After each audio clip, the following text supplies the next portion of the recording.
All right, good morning, everybody. Going up on a Tuesday. We are live. We are local on 1620 The Zone, wherever you may consume the program, via TV, the app, outside of our studio, walking down the street, walking your dog this morning, getting ready to go back to work. Jimmy Chavez, Matt McMaster, Gary Sharp. Good morning, everybody. Morning. How are we doing? Was your kid at the bus stop this morning? He was not. He was not. I was. Who was it? I wasn't at the bus stop. The kid. Who's the kid? Yesterday. There's a kid that's usually in shorts at the bus stop. Oh yeah, that's a good callback, Jimmy. I mean, I've known about him for a That couple was years. it. That was a good callback. Yeah. We're all back in school now. Yeah. We've had this discussion before. Yeah. Yeah, I'm sorry. I'm still Yeah. catching up with the lore of Gary Sharp. You gotta and do Jimmy your film Chavez, study. and I know. Yeah. I got a lot of film study. Gotta I've watch been the all doing. 22. I've been. You know what? My PFF Ultimate subscription canceled. You canceled Done. it or it got canceled? It got canceled. I was Uh-oh. going some halvesies with dudes, and it just it ended up, hey, I can't do it, so now I got to go and get my own ultimate. Got to get my own all 22. I got to be a big boy and spend my big boy money. What happened?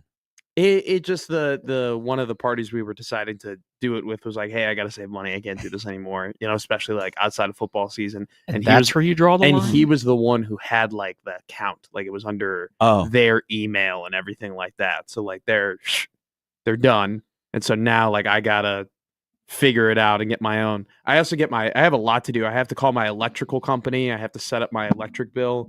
My bed comes in today. I have to put together my bed because I refuse to pay $140 for Nebraska Furniture Mart to put it together for me. So that'll be an adventure because I've never. How much is going to go into putting this bed together? Now this should be the content that you want. This is. I'm going to tell you something right now. I am the least handy man you will ever meet in your life. Like Mattress on the floor. I'm not even a handy man. I have 2 left feet when it comes to putting together materials. And so I'm hoping that the wrench that I need comes with the box that I'm trying to put this bed together. Because if not, I think I'm just going to have a bunch of empty pieces on You my... should live tweet this. So do you have a frame? I have a frame. Okay, does the frame come put together or are you putting together the I frame? have to put together the frame. Good luck. Yeah. That does not sound like any fun. No. There's nothing wrong with a Carve mattress out on the about floor. 15 hours of your time. Also, too... Air mattress. I'm on an air mattress. He When I popped first it. moved here, I before my stuff arrived from Florida, Yeah. I slept on an air mattress in an empty house. And actually, like some of the best sleep I got was on the air mattress. Really? I'm not Yeah. experiencing that. I'm having a very difficult time. I also got really bad like elbows in terms of skin. Like I Mhm. get real like cut up and everything. It's just dry. And like the air mattress has just not been comfortable for that. But I'm sleeping. I'm same situation. I'm air mattress right on the floor, right where I think my bed should go. And then I've kind of gotten everything around it, but we still have to buy a Empty kitchen Heineken table. We're bottles. literally right now 2 folding chairs and a TV. That's all we're at. Mems. That's all I got. And I'll have know. Dan, my roommate, send me the picture. I'll send it to you. You're gonna laugh your ass off. I remember those days. It is a lot. And so Yep. we're getting a table. So here's the strategy. After we put together the bed, because Dan has agreed to help me. Does he have a bed? Or are No, you guys sharing no. this bed? He Yeah, is no from judgment zone. He's from Omaha. Exactly. Thank you. He's from Omaha. Okay. And so he was lucky enough where his parents helped him move his bed from his childhood bedroom just into his apartment. Okay. So he's good. He's set. I've had to get my own, but we're going to Nebraska Furniture Mart today. And we're going to walk around and we're either going to buy a table or we're going to buy a couch. Kegerator. And it's just whatever one that we think is the best bang for our buck and is the best quality is the one we're going to buy. Couch. And then the other one we're going to try not to get scammed on Facebook Marketplace trying to get. Couch, some So- TV trays, you're set. Well, we're getting TVs. We're going to try and get 2 50-inch TVs. We're going to try and mount them up on Okay. the wall. Okay. And then I came up with an idea. There's this awkward space. Should go to Costco. Oh, no, that's what we're doing Okay. for TVs. There's this awkward space behind us. Mm-hmm. Okay, where the couch would go. I go, Dan, here's what we're gonna do. We're gonna build a platform. Okay, but like build like a little like wood platform, and then I want to buy a seat from Wrigley Field, Okay. and then have Dan buy a seat, and he's a big Royals fan, massive Royals fan. He gets one from Kaufman, So then we'll have the couch, and then we'll have 2 elevated seats from our favorite baseball stadiums. I like that. Do you know how cool that would be? That would be really, really cool. Yeah. So that's my. How long do you think that platform building project would take you? I think it's never going to happen. I don't think there was so much promise when you started the idea. Now you've just pulled the rug out. I was excited about this. I think that if I'm in on it, but if Dan goes, let's do it, and we've got, we have the money to expend in order to buy what I'm going to assume is going to be a couple $100 to get a Wrigley Field seat and a Kauffman Stadium seat.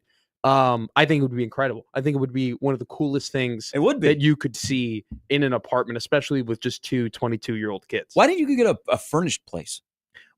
So I thought those were furnished. Where you're living. No, it's not. Now, what they do is you can rent out furniture. There's a rent to own. Yeah, it's a little like third party thing that they have that they're partnered with that you can. They furnish it. It's just it's anywhere from 170 to 190 a month. I'm okay. Because here's the thing. I think you're making the wise decision here. Yeah. Spend 15 hours a day putting together a bed. Well, I'm going to put together the bed, and Jordan we're going to get a table, said the 140 is worth a couple of chairs. Yeah, the 140. If I was going to do the assembly, it wouldn't have come until Friday. So I'm like, there's no way I'm going to do. At that point, it would have been like 9 days being on this air mattress, and I got a bad back. I need to get on a mattress. Already?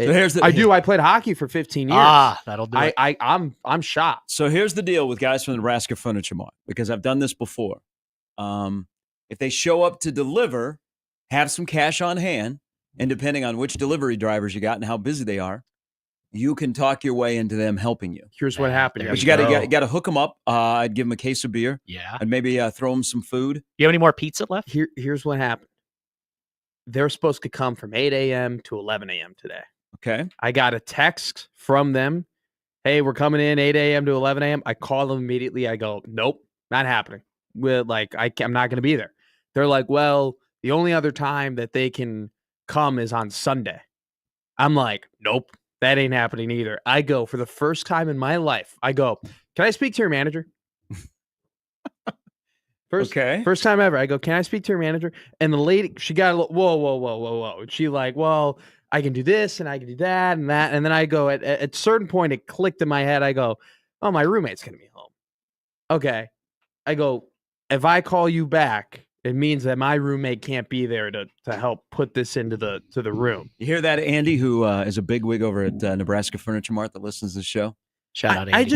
Here's my thing. The only problem I had was that if they had told me like multiple days in advance or something like that, like I'm sure there's something that I could have figured out and we could have arranged or whatever, or maybe like I don't know, maybe if it was only like we only ever can do it from 8 a.m. to 11 a.m., I would have seriously considered like I have to take a day off because it's just like I have to be there in order to like get my bed and like it would have been something that I would have had to think about. But the fact that they texted me at 8 p.m. Couldn't you schedule your time? No, like the 11 to 2 window? No, they would not let me do that. Like the cable company. They would not allow me to schedule a time. I go, this makes no sense. And you're telling me at 8 p.m. that you're coming from 8 a.m. to 11 a.m. And the lady goes, well, when are you available, Matt? And I go, she goes, yeah, when are you available, Matt? That bed is not showing up. And I go, I work every day from 6 a.m. to 11 a.m. So anytime after 11 a.m., I will be there in order to get my bed.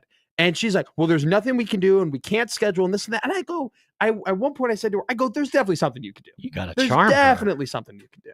All right, that's there you go. You went with the nice pivot. Now, what did they say? Well, they say we'll still see you between 8 a.m. Oh, and yeah. 11. No, they weren't back. She wasn't backing down. And then I pivoted to, okay, obviously this isn't going anywhere at this point. Yeah. I'm just going to see if my roommate, because I realized that he was going to be off today. So then I was like, if he's there, he'll be there. So does he have cash? Does Dan have cash? So Nebraska Furniture Mart, they have some great delivery drivers who, they have a routing system. So they're probably in your neighborhood that time of the morning. You can, there's some of them that can be bought. Yeah. Everybody can. I had a bed delivered recently. Yeah. And they don't take away beds. and I didn't have anywhere to put it. Like I wasn't going to throw it off the top. I was going to put it on the top of my place. So I said, the guy goes, "What do you want us to do with this old mattress?" And I'm like, "You want to take it?" He goes, "We can't do it." And I go, $10. $10 just to haul it out of here. I don't care what you do it after it's off of my property. And the guy's like, "Yeah." So I just slipped him a 10 and out the door he went. Those guys are grinding. They got to make a little money on the side. I think Dan's about to get a text from me. Buys him some lunch. Just they appreciate it. Say, hey, this won't take very long. Do you think you guys could help me? I'll make it worthwhile. Mm-hmm. Make sure Dan's showing some skin. Is Dan that guy that can sweet talk two delivery drivers from Nebraska Furniture Mart? Dan? Oh, definitely. Dan can do it. But here's the thing. So it's 8 to 11. If we get to 10 a.m., I'm going to get a call beforehand. So if we get to 10 a.m. and there's no call left, we might get on. The crossover is powered by, Everlevel Concrete. And then I might be like, Connor Apper, I love you. Josh, I love you. I gotta go and get my mattress. Okay. And then because Connor's the one who started all this. I'll be like, what just happened? Are you getting a mattress? I told Connor, I think I'm going to do an air mattress and a mattress topper. Like, I think that's where I'm going to go with. And then maybe I get some sort of like cheap frame, like from Amazon. Mm-hmm. And Happer was like, dude, I'm telling you right now, like there's you just don't want to do that. Yeah, don't mess with the bed. Yeah, he's don't like, go cheap he's there. Like, go ahead, just get the bed, like go cheap wherever else. And then he told me, he goes, don't go to Nebraska Furniture Mart, go to Mrs. B's. And so I went to Mrs. B's, set that up. I got a great deal on it. So very happy. Do not skimp on the bed. I spent 18 months researching my bed. Really? Even one time, I went to a local Marriott to ask if I could go and lay in one of their beds for just a moment. Respect. Because I was looking at buying a heavenly bed. Now, should I get like a mattress topper too for this? It's a nice mattress, but like regardless, do you recommend getting like a little soft?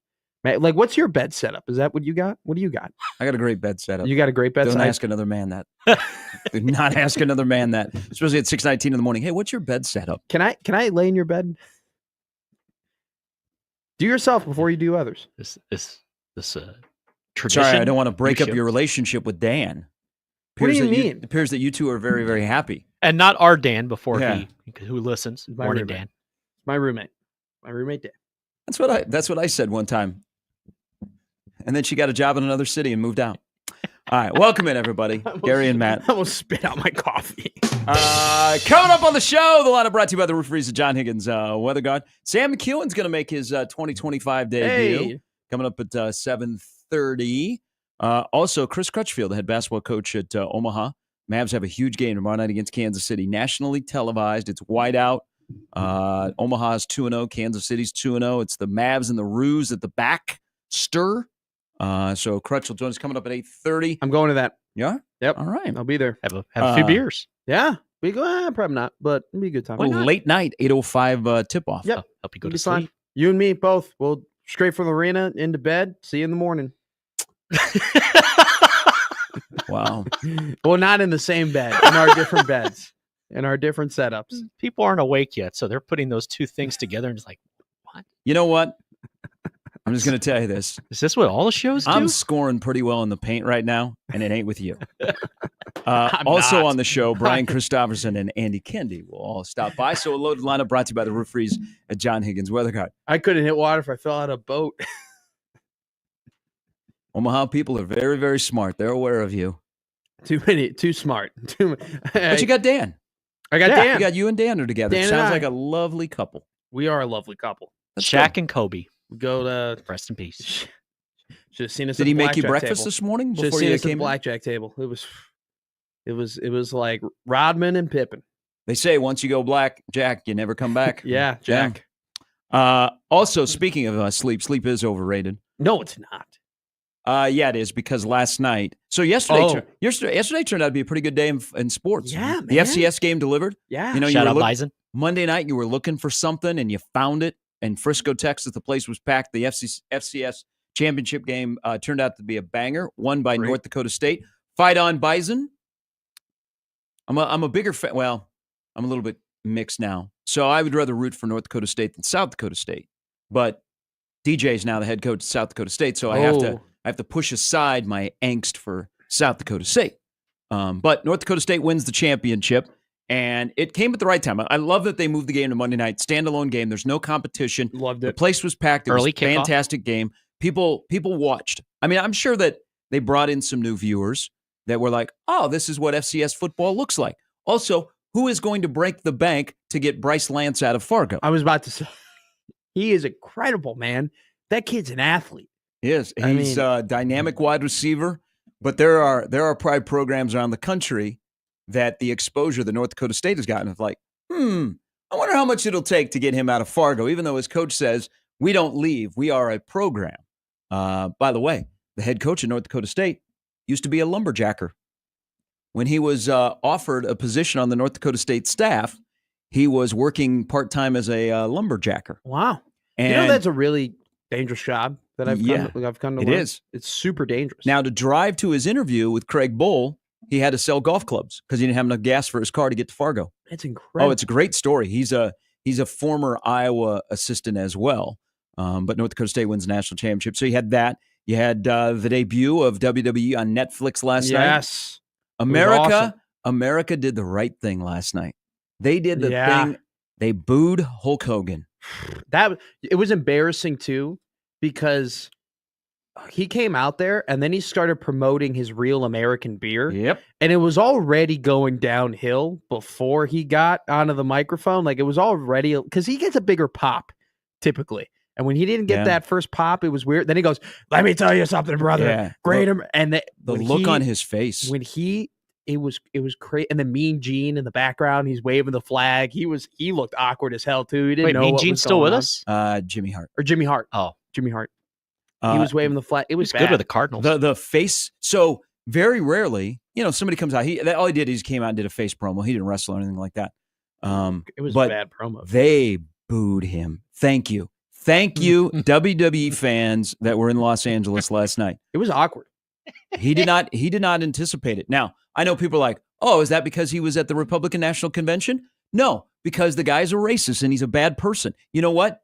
The Undertaker was also at the Republican National Convention. He got a huge pop last night. Huge pop. Hulk Hogan is a bad person. And you know what? Good on the WWE crowd that was there last night, because they treated him like he should be treated. Absolutely. Damn racist. You know what? Go back to selling your cheap-ass beer in some rinky-dink grocery store across America and get the hell out of wrestling, all right? I love it. But it was a banger last night on Netflix, and that is Triple H has got WWE in a great spot. Their production is fabulous. They're going to hit a home run on Netflix. Now, as an old-time wrestling fan, it wasn't a great night because I didn't need all the ads and promos and all the cut-ins and stuff like that. So I could see what they're doing. Probably to the newer fan that maybe watched it for the first time, you thought that was incredible. You thought that was WrestleMania when you were 10 years old and you had tears in your eyes. For me, as a little bit older one, I was like, I could see what they're doing, but I wasn't like super enamored. But I like the future of WWE on Netflix. I mean, $5 billion. Netflix is a player now. Yeah. The picture quality looks awesome. The football looked good a couple weeks ago. The picture quality is unbelievable. Like, you watch a baseball game on Apple TV, it like pops at you. Yeah. And Netflix with the 2 NFL games, then last night, the picture is like, whoa, we got a banger here. And they definitely have a banger. Triple H they are in a great era of professional wrestling with him at the helm. What I think is the best about Triple H era right now, they are building young talent, but they're also honoring the old talent. They're also having their veterans step up. I think CM Punk, probably older wrestler for those who aren't familiar with it, he's close to 50 years old. I think it's the best he's ever looked. They got a new rivalry. In the last couple of days. I mean, he's close to 50 now? Yeah. Damn. Oh, yeah. He's pushing it. But he's still wrestling like he's 28. But regardless, I totally agree. I'm a big WWE fan. I love that it's on Netflix. I love that the direction that they're going in. They're taking a new style approach while also still hammering nostalgia. Wrestling's nostalgia. It's a lot of nostalgia. And they're still doing a great job hitting that, but they used to do it too much. Now they got a perfect mix of it. And with Netflix too, Raw used to be 3 hours. It was always 3 hours. And no matter what, it was 3 hours and it used to drag on. I love now. It's going to be 2 hours and 40 minutes some weeks. It's going to be 2.5. It's going to be whatever it needs to take in order to do it. I think that the WWE, once again, and they've done it a lot in their history as a company, They're ahead of the curve. They've always been ahead of the curve. That's why they've been alive for so long. They're doing it now with Netflix. They're ushering in this new era. And I think a lot of leagues are going to be looking at what they're doing and probably copying it. I think in our lifetime, we'll see a Super Bowl on Netflix. Without a doubt. I think we'll see a champion, some form of a championship, major championship will be on Netflix. What happens first? Super Bowl on Netflix or Super Bowl in London? Oh, no. I don't think they'll ever take the Super Bowl to London. They've talked about it. Yeah, Goodell but talked about it last year. There'll be such a pushback for the Super Bowl. Yeah, no, I agree. You couldn't play it at 5:30. But so last night turned out to be a pretty good sports night because you had that going on. And then why I say sleep is overrated, because I got enamored with the Ohio State-Minnesota debacle that went on at the barn. That's probably the worst loss for Minnesota at home, the way it unfolded, where, you know what, foul up 3. You know what? If you're only up 2, why not try it out? It was a debacle on both sides at the end of the game, because the game ended with Ohio State running out of time to blow that game, and they won in double OT. But it's the worst loss for Minnesota at home since 1972, and that game ended in a riot. It was a bad night. And so why I say sleep is overrated, because my 2 NBA teams were playing last night. Yes, I was going to bring that up. And so hell will win for the Kings. Yeah, but the Heat make me angry. The Kings, I'm almost out on this year, and now with Doug Christie at the helm, they brought me back in. They won 5 in a row. Yeah, just when I think I'm out, you pull me back in. No, double OT. I was thinking about you when I kept seeing the Bleacher Report notification. Heat are in overtime. Heat and Kings are in double overtime. I'm like, Gary ain't going to bed tonight. He ain't going to bed. DeMar DeRozan in the second overtime. There was a little Twitter community, like a Nebraska Twitter community, forming yesterday over this Minnesota-Ohio State game. Well, because you couldn't look away. It was ridiculous. It was a debacle. I was looking. Wait, Gare. I was looking away. Minnesota had 2 free throws left, up 2, and I go, okay. There's 6 seconds left. This thing's over. This thing's done. Good for Minnesota. And maybe it'll look like a better win when Nebraska plays them. I'm on my phone and I see just the first free throw dink. I go, oh, okay. And I'm still on Instagram. That wasn't the only one. There were 12 of 27 from the free throw line. And I'm on Instagram. I'm still scrolling. And then all of a sudden at the corner of my eye, the second one dinks. I go, oh my God. Picks up the ball, gets fouled, makes 2 free throws, goes in double over. I've never seen anything like it. I don't think you come back from that if you're Minnesota. No, over. Ben Johnson it's done. You don't. His team already isn't that good. They're not going to recover from a horrible loss on their home court like that. It already was going to take a lot to turn the ship around and keep his job. That might have been, I'm not going to call that game specifically the nail in the coffin, but the after effect of what will happen after that loss certainly will be. They fouled a shooter up 2 that is an 89% free throw shooter, because the player lost track of what the score was. Wow. And it is posted in the arena, right? Not know. I've never got that. Minnesota now officially eliminated from any chance at an at-large bid. Now, remember this about the Big Ten, and we'll get into the Nebraska-Iowa game tonight over in Iowa City. Only 15 teams make the Big Ten tournament. Yeah, great point. Not all 18 make the tournament. So Minnesota may play themselves out of the NCAA tournament as an at-large. They may play themselves out of Indianapolis. Now, that would be a bad look. I mean, the writing would already be on the wall, and you'd be moving towards Nico Medved or somebody like that as your next head coach. But only 15 teams, like Rutgers. I was about to say Rutgers might have. So Rutgers, they did not look good last night. Wisconsin, I'm having trouble with Wisconsin. Me too. Because they're actually scoring. They've won 4 in a row, and they've scored 75 or more in all 4 of those games. And I don't want to like Greg Gard, but I got to tip my cap. They lost some production in the portal. They lost Wall. They lost Storr. They lost Hepburn. And yet they're playing pretty well, and they won on the road last night at Rutgers. Think about Wisconsin. Think about this. So they lost those 3 key guys. Frankie Fiddler was set to commit to Wisconsin. Yeah. Like Chucky had put the full court press. Chucky was going to stay at Wisconsin. They came up with a huge NIL deal for Chucky to keep him there. And then Frankie was going to get his bag. Now he got his bag at Michigan State. Not playing so well. But he was all set to go to Wisconsin before the Final Four. And then at the Final Four, Izzo gets a hold of Frankie and says, hey, would you be interested in looking at Michigan State because we were going to do it live on air. He was going to commit to Wisconsin on a Monday morning, and he texted me Sunday night, and he said, hey, he goes, I'm not ready. He goes, I can't do it yet. And I said, why? And he said, I'm going to East Lansing this weekend. I'm like, oh.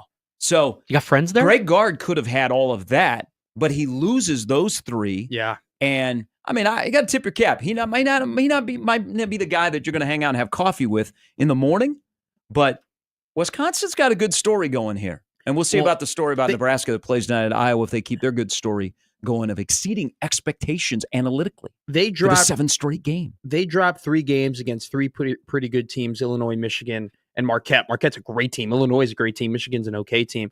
But they played Detroit and they played Butler, and I think those 2 games definitely got them back on the right track and got them believing and just kind of the momentum going in the right way. And they've had a really good last couple of days in terms of winning games. And man, they kicked the crap out of Iowa.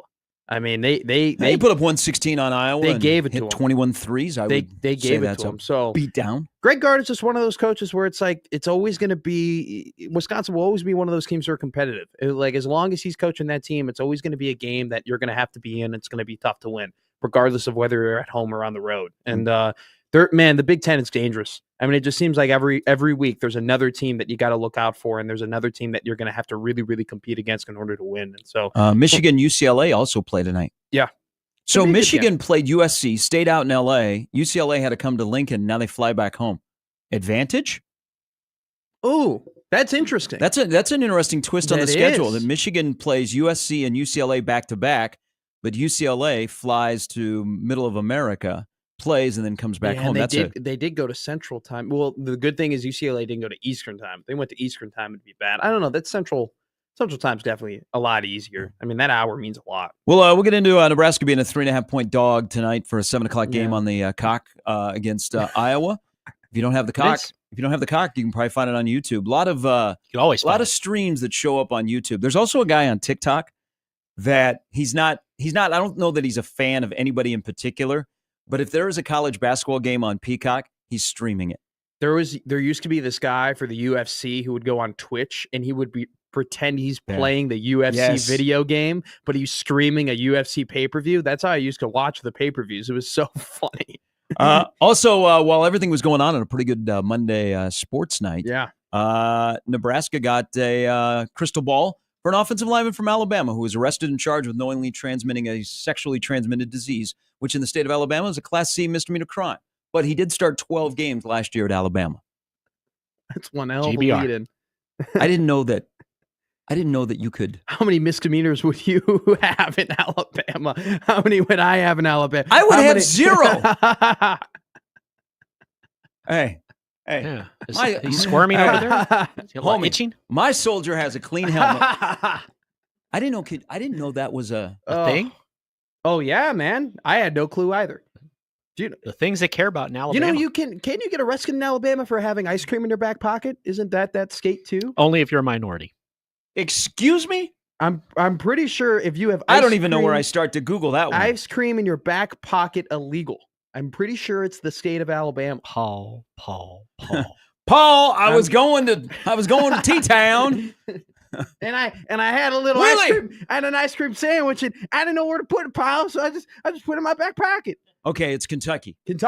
Oh. In Kentucky, it's illegal to carry ice cream in your back pocket. Yeah. So that's why Calipari left. Hold on. Oh, wait a minute. Go ahead. Alabama also follows this rule. So throughout Alabama, it is illegal for a person to walk down the street with an ice cream cone in their back pocket. I got questions. This explains the Civil War. Back when most people got around on horseback, horse thieves would put ice cream in their pocket to lure horses away without being charged with stealing. Luckily, not many people are trying to steal horses off the streets of Alabama today, and most prefer to eat ice cream a traditional way. That'd be a great fantasy football punishment. You have to go to Alabama. You have to put an ice cream cone in your back pocket, and you can't come back until you get a ticket. You just stop it. You got to go to Alabama. In Little Rock, Arkansas, it is against the law to honk a car horn in front of a sandwich shop after 9. Ooh. Guilty.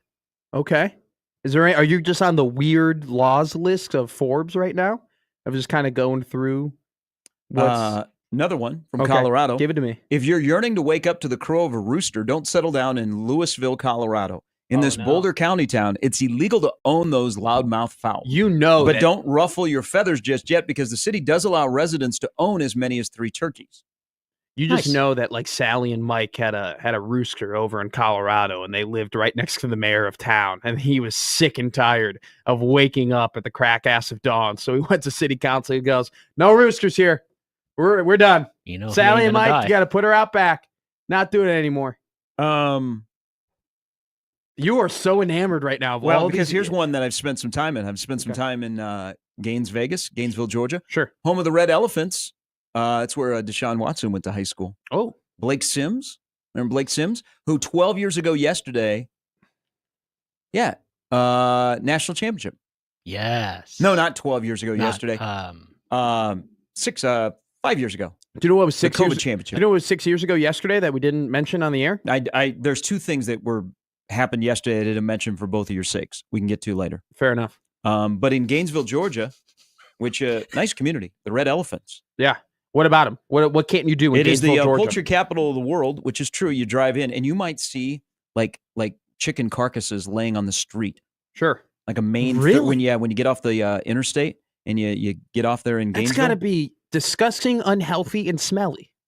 Yeah, but the people there are very nice. Sure. Shout out to the Likens. Come back round, y'all. Doc Likens just recently retired. Chicken must be eaten with hands instead of a fork and knife. Hell yes. This law was intended to be a prank, but at one point the local police department jokingly created an ordinance to make it official. So if I go to a Gainesville, Georgia chicken shack, I got it, no matter what they're giving me, even if it's just like a grilled chicken breast that typically I would indulge in eating with a fork and knife. I have to take my slobbery hands and I have to eat it kind of like I would eat like a falafel. Yep. Yeah. That's what it is here. It's like not turning left on Dodge. Oh, dude, I went down Dodge today. I hit every Same. green light. Hit every single green light. Didn't hit one red. I didn't even hit one yellow on my way to work today. For people that are going to Gainesville, if you'd like to go to Gainesville, it's north of Atlanta. Not very far from Athens. But I'd go from Gainesville to Athens for a UGA game. About 40-minute drive. Very picturesque part of Georgia. I've been to Savannah. I like Savannah is very, very beautiful. I like Savannah a ton. Cathead Biscuits. Go to the Biscuit Barn. It's a good place to get a cathead biscuit. What's a cat head biscuit? Look it up. Okay, cool. And mix it with some sweet tea. We'll do. It'll be a game changer. No Milos from you this week. A little shocked. No. Oh, because I hadn't gone to the grocery store in about 2 weeks. And I'd been home. But I did yesterday, so. What's they the will be place back. called? Biscuit Barn. Oh. Biscuit Barn. Mm-hmm. Cathead biscuits. They're huge biscuits. Okay. They're as big as a cat's head. That's why they're called cathead biscuits. And the Biscuit Barn is one of the places in Gainesville that. Oh wow! I typed in cat head and it's the first thing that came up. Oh, it's just a big old biscuit. Yep. I'm not the biggest biscuit guy. It's wonderful. It's tasty. It's heavenly. Are you like a big sausage gravy and biscuit guy? Nope. No? I do not like gravy.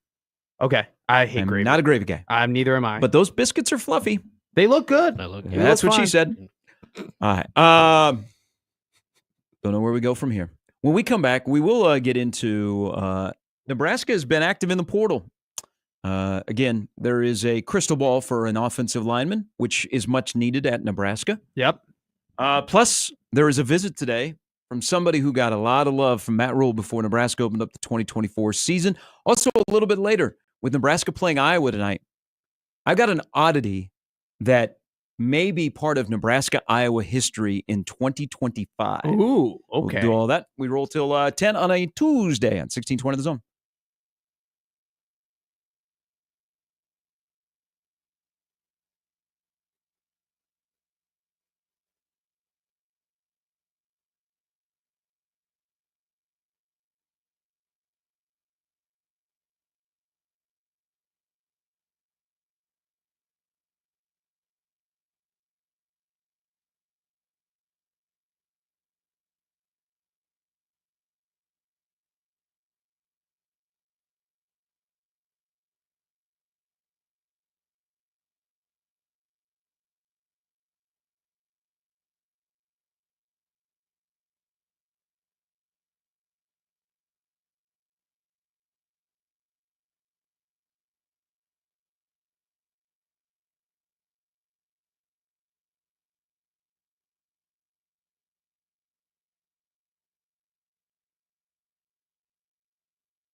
This week's I should know that. I made those. This week's zone deal is to Copal Mexican Cuisine. Copal at 129th and Maple is Omaha's best kept secret with weekend brunch. Ooh, I like weekends and I like brunch on both Saturdays and Sundays. Sunday fun day with all day happy hour on Sundays. In this deal, you'll receive two $25 vouchers, a $50 value for your math majors for just $25. Get all the details right now. 1620thezone.com. You know, the other thing about the Ohio State-Minnesota debacle last night where you couldn't look away? Ohio State was a 4.5-point favorite in that game. They still did not cover. Yeah, oh my God, wait, what a bad beat. Yep. That last shot at the end, I didn't think about that. That's a great They pull. ran out of time to lose the game last night. But Ohio State wins at Minnesota.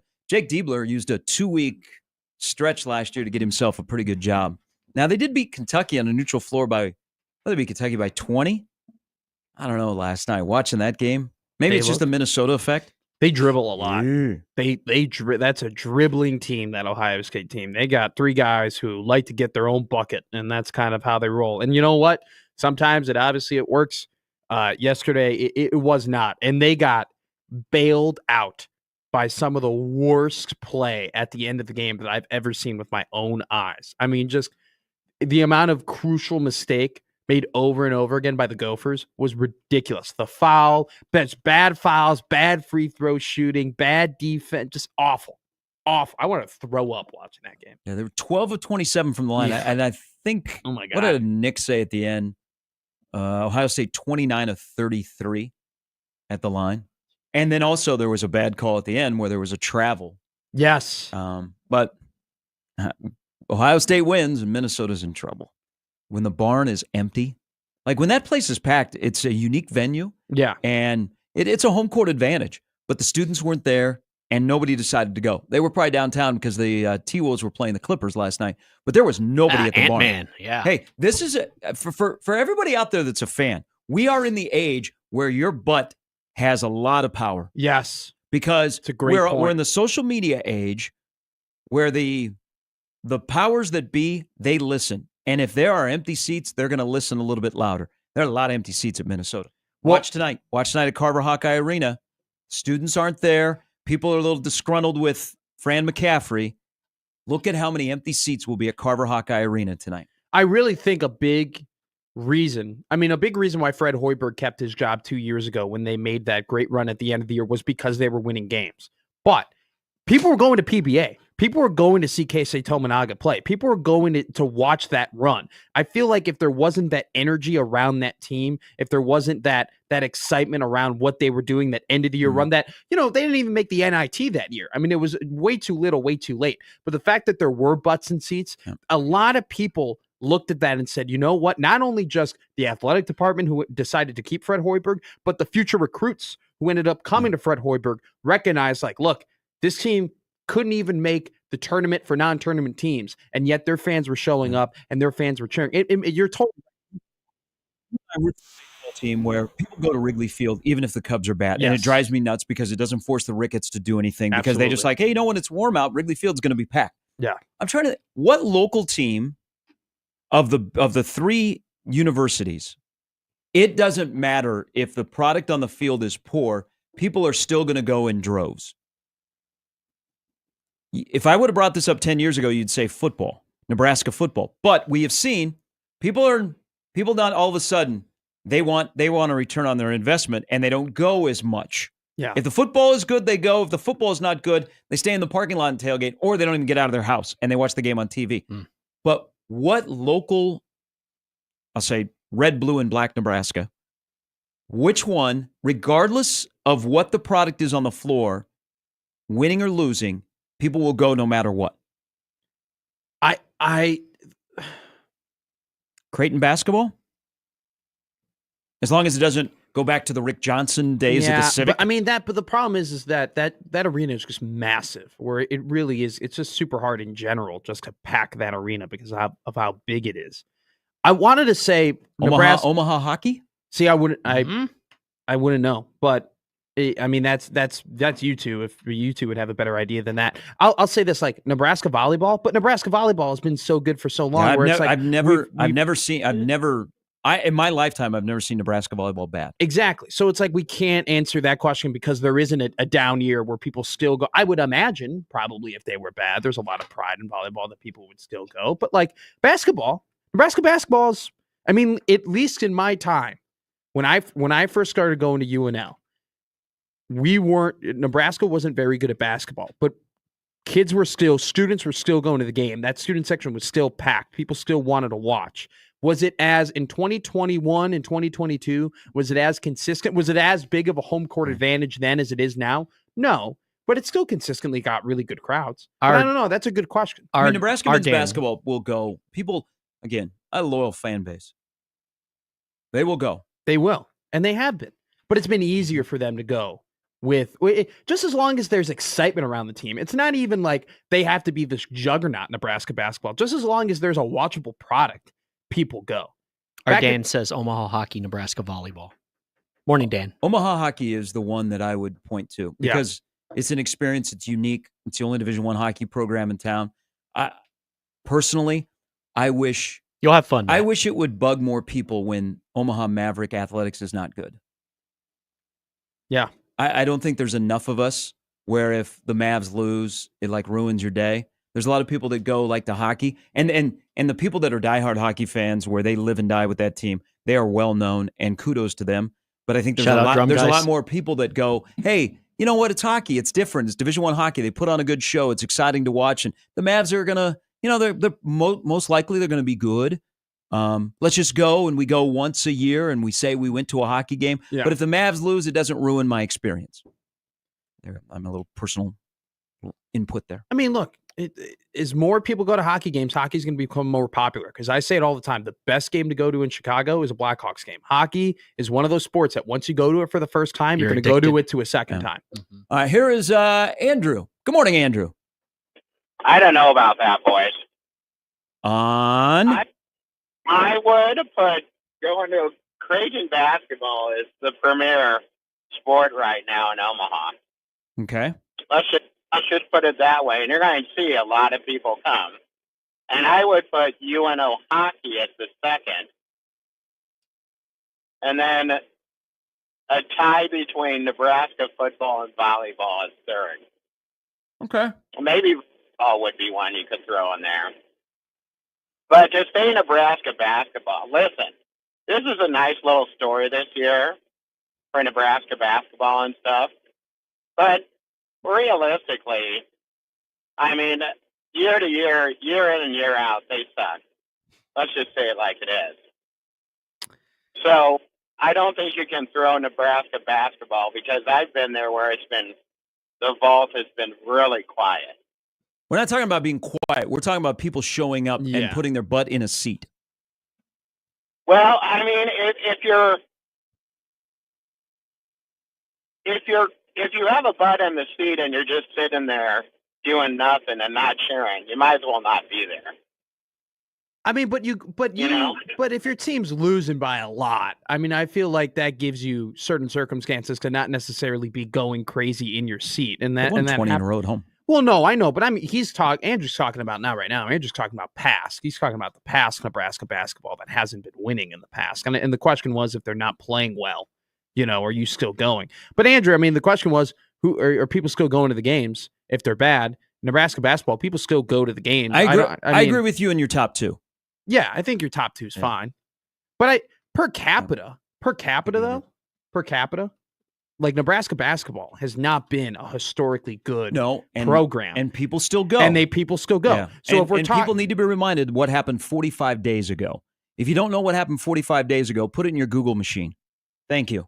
Yeah, absolutely. And I know exactly what you're talking about. But per capita, I would say probably Nebraska basketball wins because they haven't won an NCAA tournament game. They're the only Power 5 team to not do that, to not win an NCAA tournament game. And yet, even when they were winning 7 games a season 3 years ago, people were still going to basketball games. People were still out of the rail yard. People still went to the Advantage Center when they were bad. Yeah, people still go. So yes, I agree. UNO hockey and Creighton are probably your number 1 and number 2. But in terms of like giving teams a historical reason, giving fans a historical reason to go to the games, Nebraska basketball has given the least amount of historical reason to let their fans go to the games, and yet people still go. So give credit to that. I give credit to a ton of Nebraska ball fans who've stuck with it. All right, we come back. Who would you rather block for, Jalen Milroe or Dylan Raiola? That'll be a question that we will pose to Eli Pritchett, who is projected and trending towards committing to Nebraska. But as we know with offensive linemen, until they're physically here, don't you let yourself dream. No. Hour in the books. Gary and Matt on 1620 The Zone.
All right, Sam McKewon's coming up in 30 minutes. Would you guys like to stop me from doing something?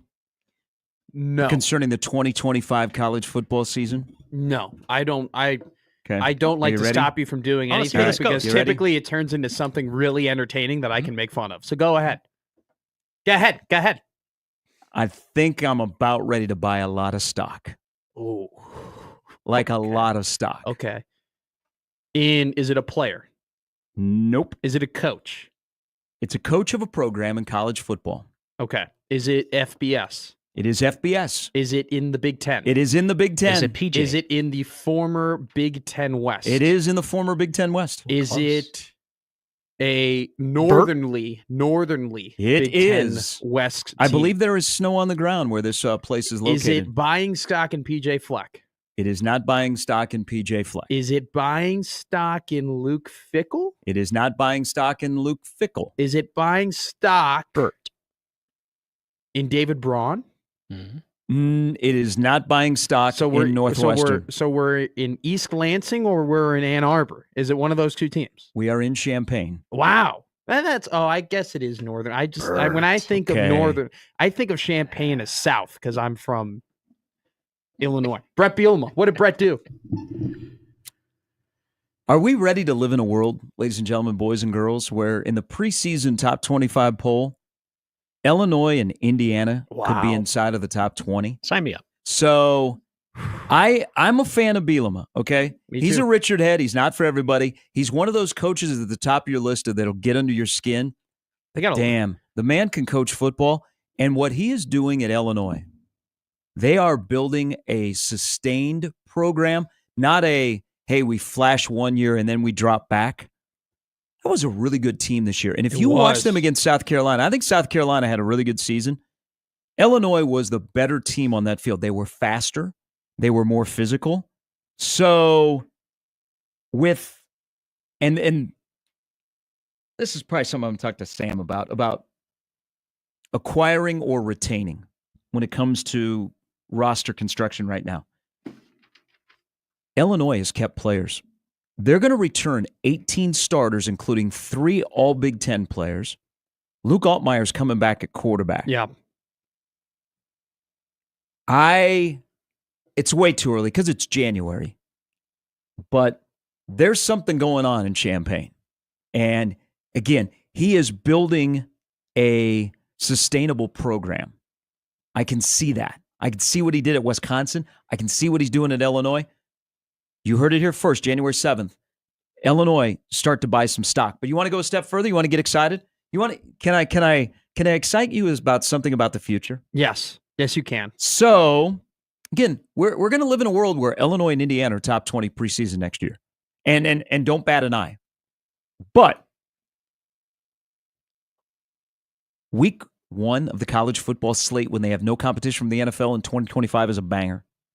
Yes. It's incredible. We got, what is it? Texas Notre Dame, right? And then you got off the top of my head, Florida State. There's a Miami Notre Dame. Miami Notre Dame? Yeah. Be great. But I'm going to take you to week 4. Okay. Already. Wow. Already. Okay, this is great. Illinois at Indiana in week 4. Wow. Big nude. You have Bielema against Signetti. But that's also the same weekend that Michigan comes to play Nebraska, which is the game. Oh, that you think will be big news. Is the Matt Rule game, because Michigan's going to roll in here. Michigan's defense isn't going anywhere. Yeah. I mean, that's like the game. It's like the Red Out the World game. Week 4. But also on the slate that week, you have Auburn at Oklahoma. Florida is at Miami in week number 4. But the headliner, because I think Nebraska, Michigan will be a headliner. Illinois, Indiana. 2:30 CBS. Bielema, Signetti going against each other. But 18 returning starters for Illinois. I'll say this. I have a ton of respect for what Bielema's done, in particular with Luke Altmaier. Because Luke Altmaier came in, I believe it was last year, or maybe the year before that, and he wasn't all that great. He really wasn't. He really wasn't all that great in his 2023 sophomore season. And I think a lot of teams probably would have moved on from Luke Altmaier. They probably would have looked at his 9 games as a starter and said, you know what, we can do better. We can go in a different direction. And Bielema said, you know what, we're going to stick with this guy. We're going to continue with this dude. And he improved drastically to the point where if he has another good season next year, he might get drafted. I mean, he is an athletic player who's getting the ball out really, really quickly. Pat Bryant is a dude. That's their wide receiver who gave Nebraska a ton of trouble in their game at Memorial Stadium. They got a really good defense. They're always going to have a good defense under Brett Bielema. They've always been able to develop that defensive lines. Keith Randolph, Jerzon Newton, that was the old guard. This year was Gabe Jacas. This guy is a proven program builder. I know it did not work out in Arkansas. I get it. There's some dysfunction above him. Yes. That did not help. But what he did in Wisconsin, it was hard to believe that he wasn't going to be able to recreate that in Illinois, a program in which, I'm going to tell you something right now, they're in a good spot in the country when it comes to high school talent. They're right next to St. Louis, that's got some of the best high school programs, not just in that region, but in the country. East St. Louis is one of those teams where it's like, man, you'd love to pull talent from there. Chicago's got a really good base of players that they can pull from. I couldn't agree more with you. They're returning a lot of guys. They're well coached. They have their own brand of football, and they play a brand of football that's sustainable within the Big Ten. Mm-hmm. But they are not on Nebraska schedule in 2025. Thank Instead, goodness. you get the other thorn in the side, and that's PJ Fleck. All right. So Nebraska's very active in the portal. There are visits today from an offensive lineman from Alabama who started 12 games at tackle, Elijah Pritchett, and then Maurice Westmoreland, Yes, who was highly talked about prior to the Nebraska UTEP game. He didn't play great against Nebraska. Nobody from UTEP played good on that day. But he's a pass rusher who Matt Rule talked about, and he's an NFL guy. He is visiting today. Guy that over the last 2 years has 15.5 sacks. But Pritchett is the one that all the crystal balls are showing up in. Nebraska needs offensive linemen. I know people have been going, hey, what are you going to do in the portal? You can't get any offensive linemen. You like what you got now? What are you going to do? I don't want people to get enamored with just because a guy's coming from Alabama that he is going to change the world. I think he is a body. And it's not just poor, wretched PFF grades. When he got in the portal and he's being processed out of Alabama, they've had enough. It's time to move on. He didn't look really good against Michigan at all. And maybe Jalen Milroe, who's got some happy feet, had to do with that. But I want to caution people that Nebraska got an addition to the offensive line room, not a guy that's going to change the world. Could he come here with 2 years and be different? Maybe. But every time I watch them, and now watching film and talking to people that watched him on a daily basis, just because he's from Alabama, don't say, my God, he is the best thing that's ever come to the Lincoln. He's a body in an offensive line room and a body in a position where Nebraska needs them. I'll push back a little bit here. First off, yes, he's a body, but he's a big body and a 5-star body. And that's not something that they have a lot in that offensive line room. Okay. Number one. Number two, look at a guy like Bryce Benhart. A couple of years ago, 3 years ago, he was a butt of a lot of jokes. I mean, there were a lot of people who would say a lot. I mean, he was not performing well, and he got a lot of criticism, and he got put through the mud. And you know what?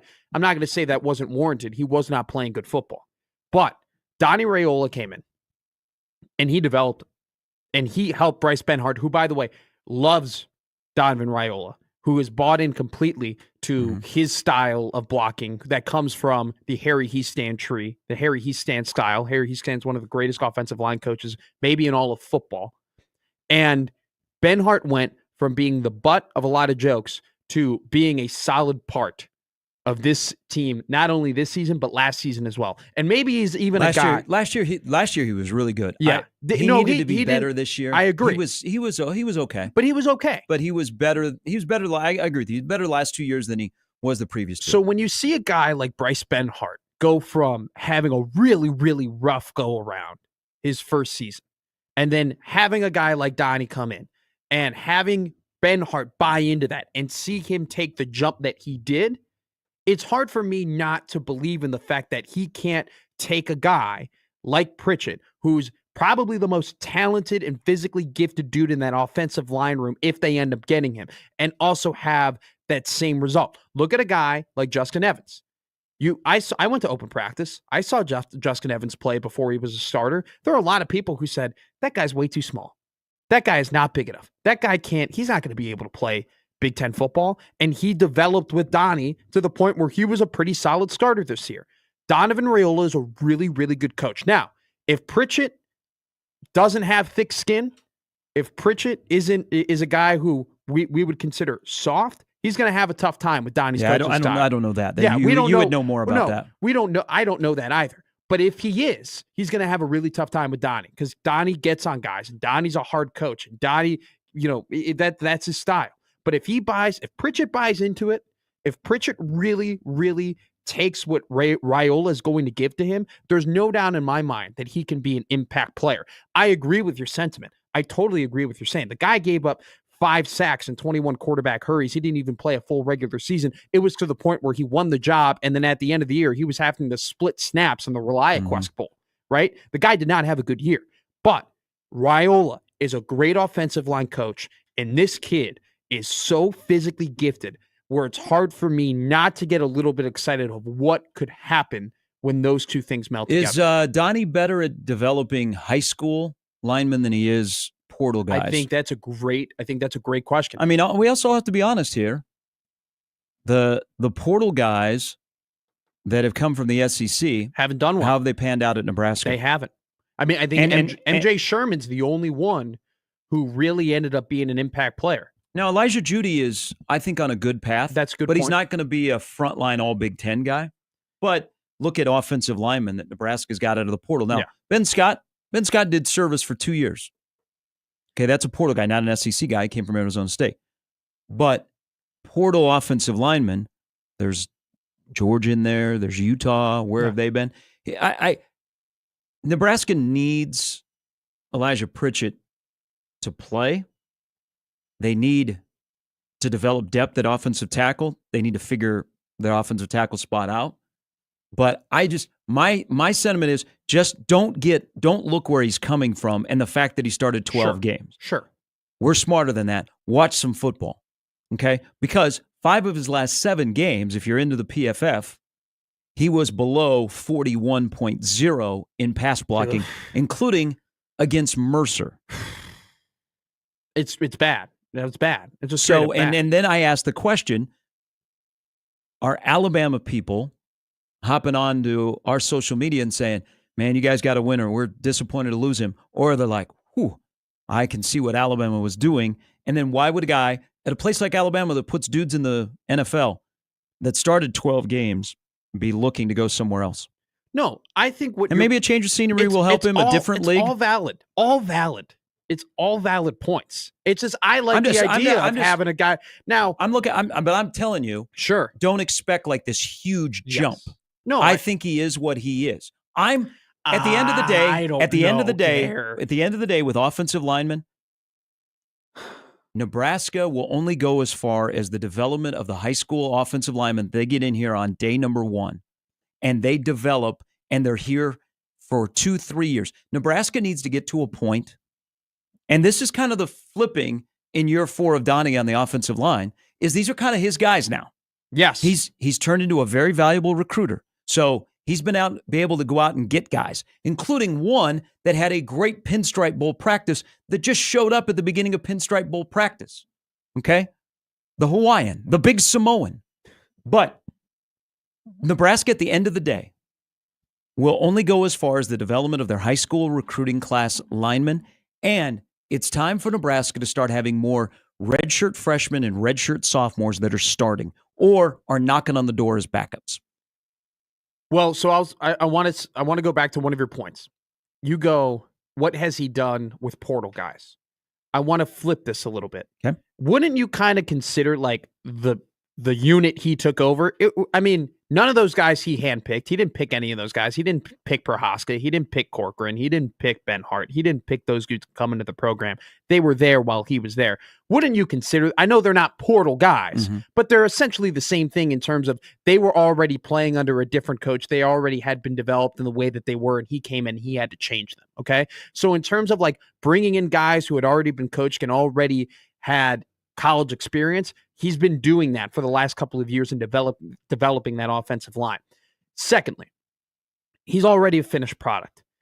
I just don't, when you have a guy who's got 2 years of eligibility, who's 21 years old, who's super big, who's probably still growing into his body to a certain extent, it's hard for me to just say any of these guys at any position in college football are finished products.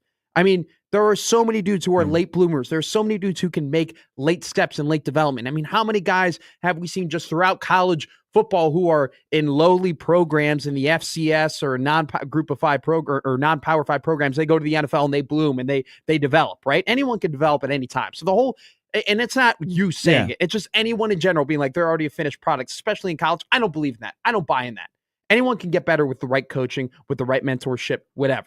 So I agree with you, though, in the regard that in terms of the trenches, not just the offensive line, but the defensive line as well, Nebraska will only be as good and as solid as their high school recruiting and their high school development is. And we're getting to the point with Donnie where you got to start seeing guys like Sam Sledge, like Grant Bricks, like Tao Moa, right? Like Gunnar Gatula, he did a fine job, not a great job, but a fine job this year. You got to start seeing those guys play and take steps. And we're still in the infancy of this Matt Rule program where it's not entirely his dudes yet, but we still need at this point in year 3 to start seeing some of these guys that he's brought in from high school take those steps, because if they don't start doing that, this program will not be sustainable.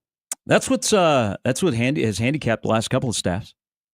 Well, that's what handicapped the very end of Scott Frost's era, because at the last year that he was here, how many dudes did he have to bring in? How many holes did he? They neglected the offensive line recruiting. Yeah. So that's why the last 2 classes prior to this one have been heavy offensive line. No, Sure. this is so you're year 4 with Donnie, and these are his guys. They're also, you mentioned, Gatula played enough this year that I think he showed you enough. He's one of your starting tackles going into spring, and there's no conversation. Absolutely. Now it's his job to hold on to. Yep. Your big thing in the offseason before you get to spring is, what is the status of Corcoran and Prohaska? What do you do with them? I know. Because you do need to be, you can't, adding a body like a Pritchett is good because you need bodies at tackle. Because you can't really go into spring and have really the only given being backups like Brock Knutson and Seagren and then Gatula. And then the unknown on the other side with what is the health of Teddy and Turner. And can we rely on them to make it through a full season? So I don't think, and Nebraska's not done on the offensive line. And also, I will say this, Nebraska is not done either staff or roster for a while. Oh, there's going to continuously be cycling here. I mean, this isn't the only transfer portal cycle. I mean, they're going to bring in probably more guys. I want to talk about Bricks. Like, he's super talented. He's super athletic. He's really big. But, when just talking to people, it's not as if when you talk about that right tackle position, it's as if, no, that's Grant's spot. Grant's ready to do it. Grant took a red shirt. Grant looked good in practice. We're glad he's now got 4 years of eligibility. We're just going to slot him right there and he's going to play. That's not the conversation right now. It very much is, well, he's got to win it and he's got to battle for it and he's got to take jumps and he's got to have some good practices.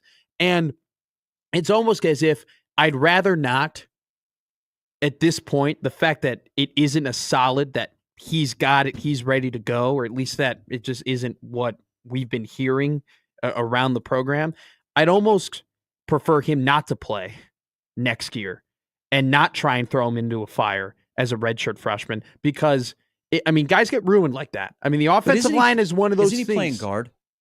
Well, Schaefer talked about him playing tackle. So he was a guard out of high school, but Schaefer talked about him playing tackle, and that kind of sparked my ears a little bit. The fact that, that was something that had been mentioned, and he's certainly big enough to do it. The problem with Grant, though, is that he didn't take any passing snaps in high school. Yeah. It was all run blocking, and so they've had a lot of work to do with him, and they still have some work to do with him.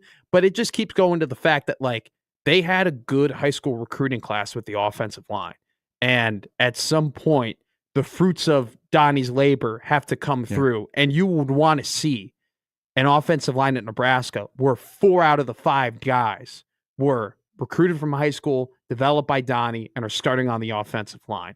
And patchwork is fine, and patchwork will always exist in every single program. But the best programs, at least in my time of watching college football, for the most part, have been developed within that program. I'm not worried about the interior on the offensive line in Nebraska. I think Sam Sledge will take over the center job, and he'll be fine. And I think Justin Evans is a solid player. Well, and then Lutovsky and Bricks, who is at right guard, they're going to battle out there. It'll come down to once again the tackles. Schaefer talked about Bricks maybe playing tackle. Now he has, but I know that he has played guard. Yeah. Well, that's what he came in high school in. The only reason I said Bricks at tackle was because Mike brought it up, and I trust Mike incessantly in terms of that stuff. But it'll be interesting to see what they do. But like in terms of Pritchett, it comes down to this. Like they struck out. They didn't get Isaiah World. He went to Oregon. They didn't get Keegan Trosk. They didn't get the Washington State offensive tackle who went to Wake Forest. They went after dudes. They didn't get them. And I don't think they know when the next valuable or worth it offensive lineman is going to be there for them to go and get. And so I think they're just hopping on the back opportunity. To the D word. You like the D. All about development, baby. Yeah. I think in Nebraska's role right now where they're at, because they can't compete with Oregon. I'd go to Oregon too. Oregon's in the playoff. Your position coach and your head coach go to Wake Forest. That makes sense. Not all portal guys are created equal on what they choose. Some do like the bag. Nebraska does have a bag. The word is out on the street that Nebraska has a bag. It's good. And so they might be attracting some visits here in the next 10 days of guys that you go, whoa. It's just, can you get anybody to jump on the bag, and how big do you want to make that bag for certain players? So they have money allocated for offensive linemen. I hope in this case with Pritchett they didn't overpay, because they ain't gonna get a return on investment. That's why it all comes back to the D word, man. I'm in the world of Nebraska's not there where they can go out and buy a tackle. So you can supplement, and it's all about guys you already have here. You got a position coach who has turned into a really good high school recruiting guy for his position room. Let him develop those guys and supplement your offensive line, because you're not going to win battles for offensive tackles. We don't need no more Walter Rouse leaving you at the altar, okay? Because that was a loss for Nebraska, and they stumbled from it. And it wasn't on their part. But, no, I mean the kid kind of screwed Nebraska over, but you don't want to be in that position, okay? You want to go into every year knowing, hey, we got this redshirt freshman that has played some snaps. Now he's going to be a redshirt sophomore. He's fine. He's going to give us 500 snaps at right guard this year. That's what I want. Real quick, I want to give you a take here that you probably are going to disagree with. So Mo Westmoreland is the UTEP defensive end. Mm-hmm. He's a 2-time All-Conference USA player. He's visiting Nebraska right now. It seems like, he's a dude that they really, really want to get on their team and once again bolster their defensive line. That'll once again move the number of non-Power 5 guys who'll get in this portal cycle from 5 to 6. You get another all-conference non-Power 5 dude in your program. I think Curt Cignetti has something to do with that. I think that what Curt Cignetti did in Indiana, winning 11 games and doing it with a majority of guys from non-Power 5 programs who performed at a really high level, and then going on ESPN and going on game day and saying, I don't care about your measurables, I care about your production and what you've played in football. Mm-hmm. It's not just a Matt Rule thing. I think that his philosophy and their success in Indiana turned a lot of heads in terms of head coaches who looked and said, okay, if Indiana can do that, if that's their strategy that they're taking and they're winning those games, why can't we? And I think Matt Rule's been one of them. And the fact that you go from in 2023 having 0 non-Power 5 guys to now you're having nearly a majority of your transfer portal guys be from non-Power 5, I think that Cignetti really has made an impact on how Rule is looking at the portal. All right. Sam McKewon's going to join us here in about 15 minutes.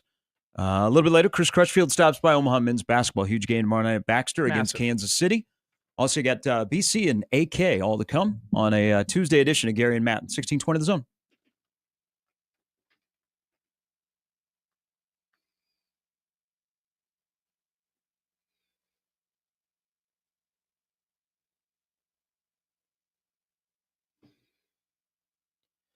Underdog is the best place to cash in on all your takes during the playoffs, which players are going off and which ones are ice cold. With over 5 million happy players and $2 million won, Underdog makes it fun and easy to cash in on all your favorite athletes' performances. With a pick'em game, you can win up to 1,000 times your money just by choosing higher or lower on player stats, yards, touchdowns, interceptions. You kind of get the idea.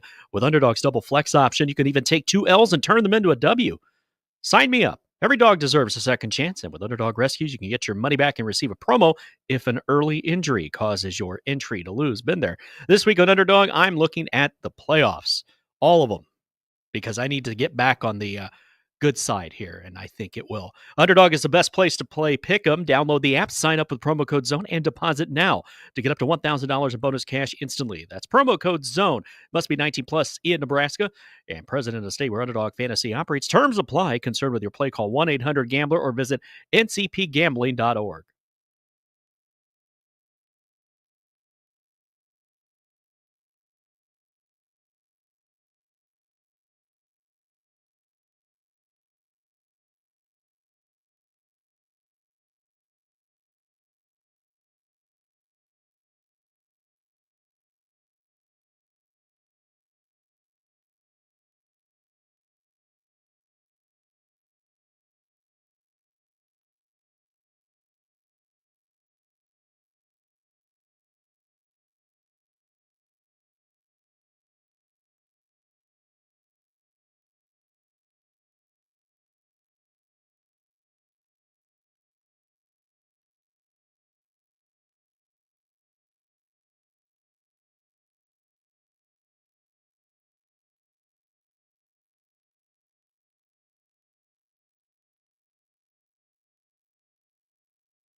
Hey, good luck to everybody in Dallas. You're all going to die. Yep. There's a lot of warnings out for snow and ice. Oh, my God. You think it's bad here? Ice in Dallas. Ooh. Remember when the Super Bowl, Atlanta, they had ice? They had the ice storm? Yes. Like people don't know how to drive in that part of the country in snow and ice, but then you add ice. Were they 14 inches of snow in Dallas on Thursday and Friday? A possibility, What? yes. Whoa. 14 inches was shut down Omaha. Dallas, it's apocalyptic. Whoa. I didn't know. I thought they were being soft. I didn't know it was that bad. Good No, thing that that's just game's the on Cowboys. TV between Texas and Ohio State. I saw a great stat yesterday. It's going to tick a lot of people off. This was in the Columbus Dispatch, the newspaper that covers Ohio State football. Ohio State has been called for 7 offensive holding penalties all year. Well, they're world They've famous. They've only been called for 4 since the Marshall game. Ha. The Marshall game was not just recently. That was their second or first game of the year, right? I mean, that was right. I think it was their first game of the year. And I think they had 4 in that game. 7. How many did Nebraska get called for? Can't count that. Like, high. are we holding as in offensive line holding or wide receiver hold? Or is that just all encompassing holding? This was just all encompassing That's holding. crazy. 7 is wild.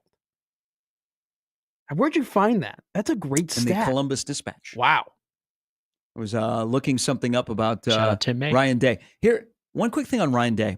Give it to me. You know that we don't really know a locker room from our standpoint, like media and fans. We don't. Because I think our perception of Ohio State football from the outside is completely different than what it is from the inside. And we have opinions. That's what we're paid to do. We have observations. But at the end of the day, we don't know what goes on in the locker room. Absolutely. And Ohio State has rallied around their head coach.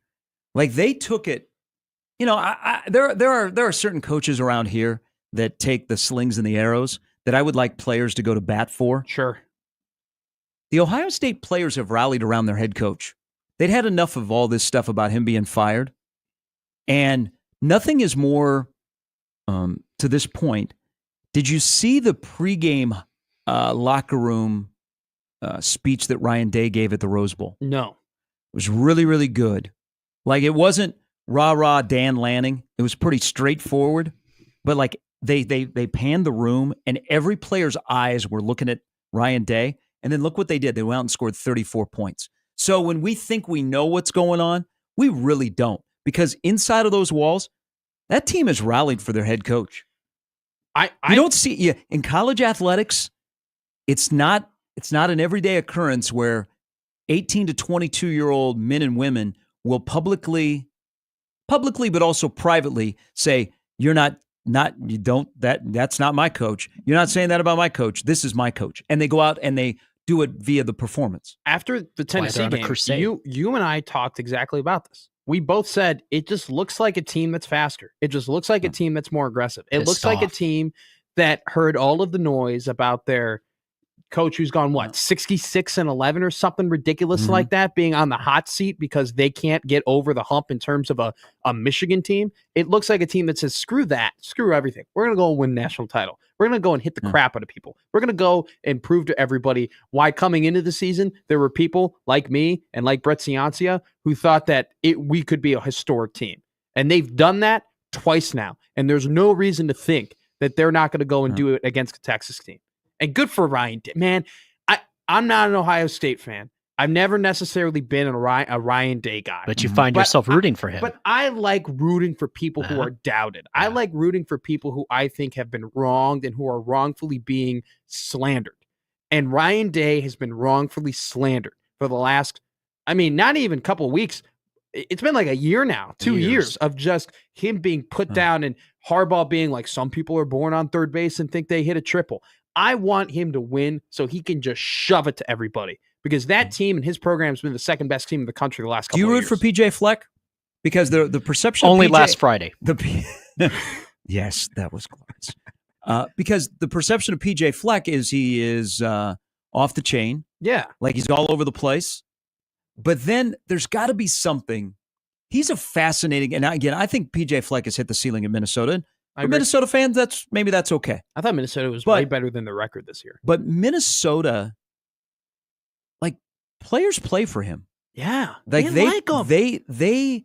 They buy into his quirkiness and all the sloganeering, and they play hard for him. So what we think about Minnesota football from the outside and the little doses that we get, we don't really know, because inside of that locker room, he must be doing something that guys play for him. Now, they do have portal activity. Guys leave.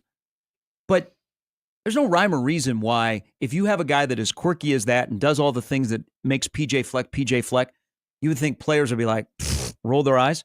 Man, those guys play hard for him.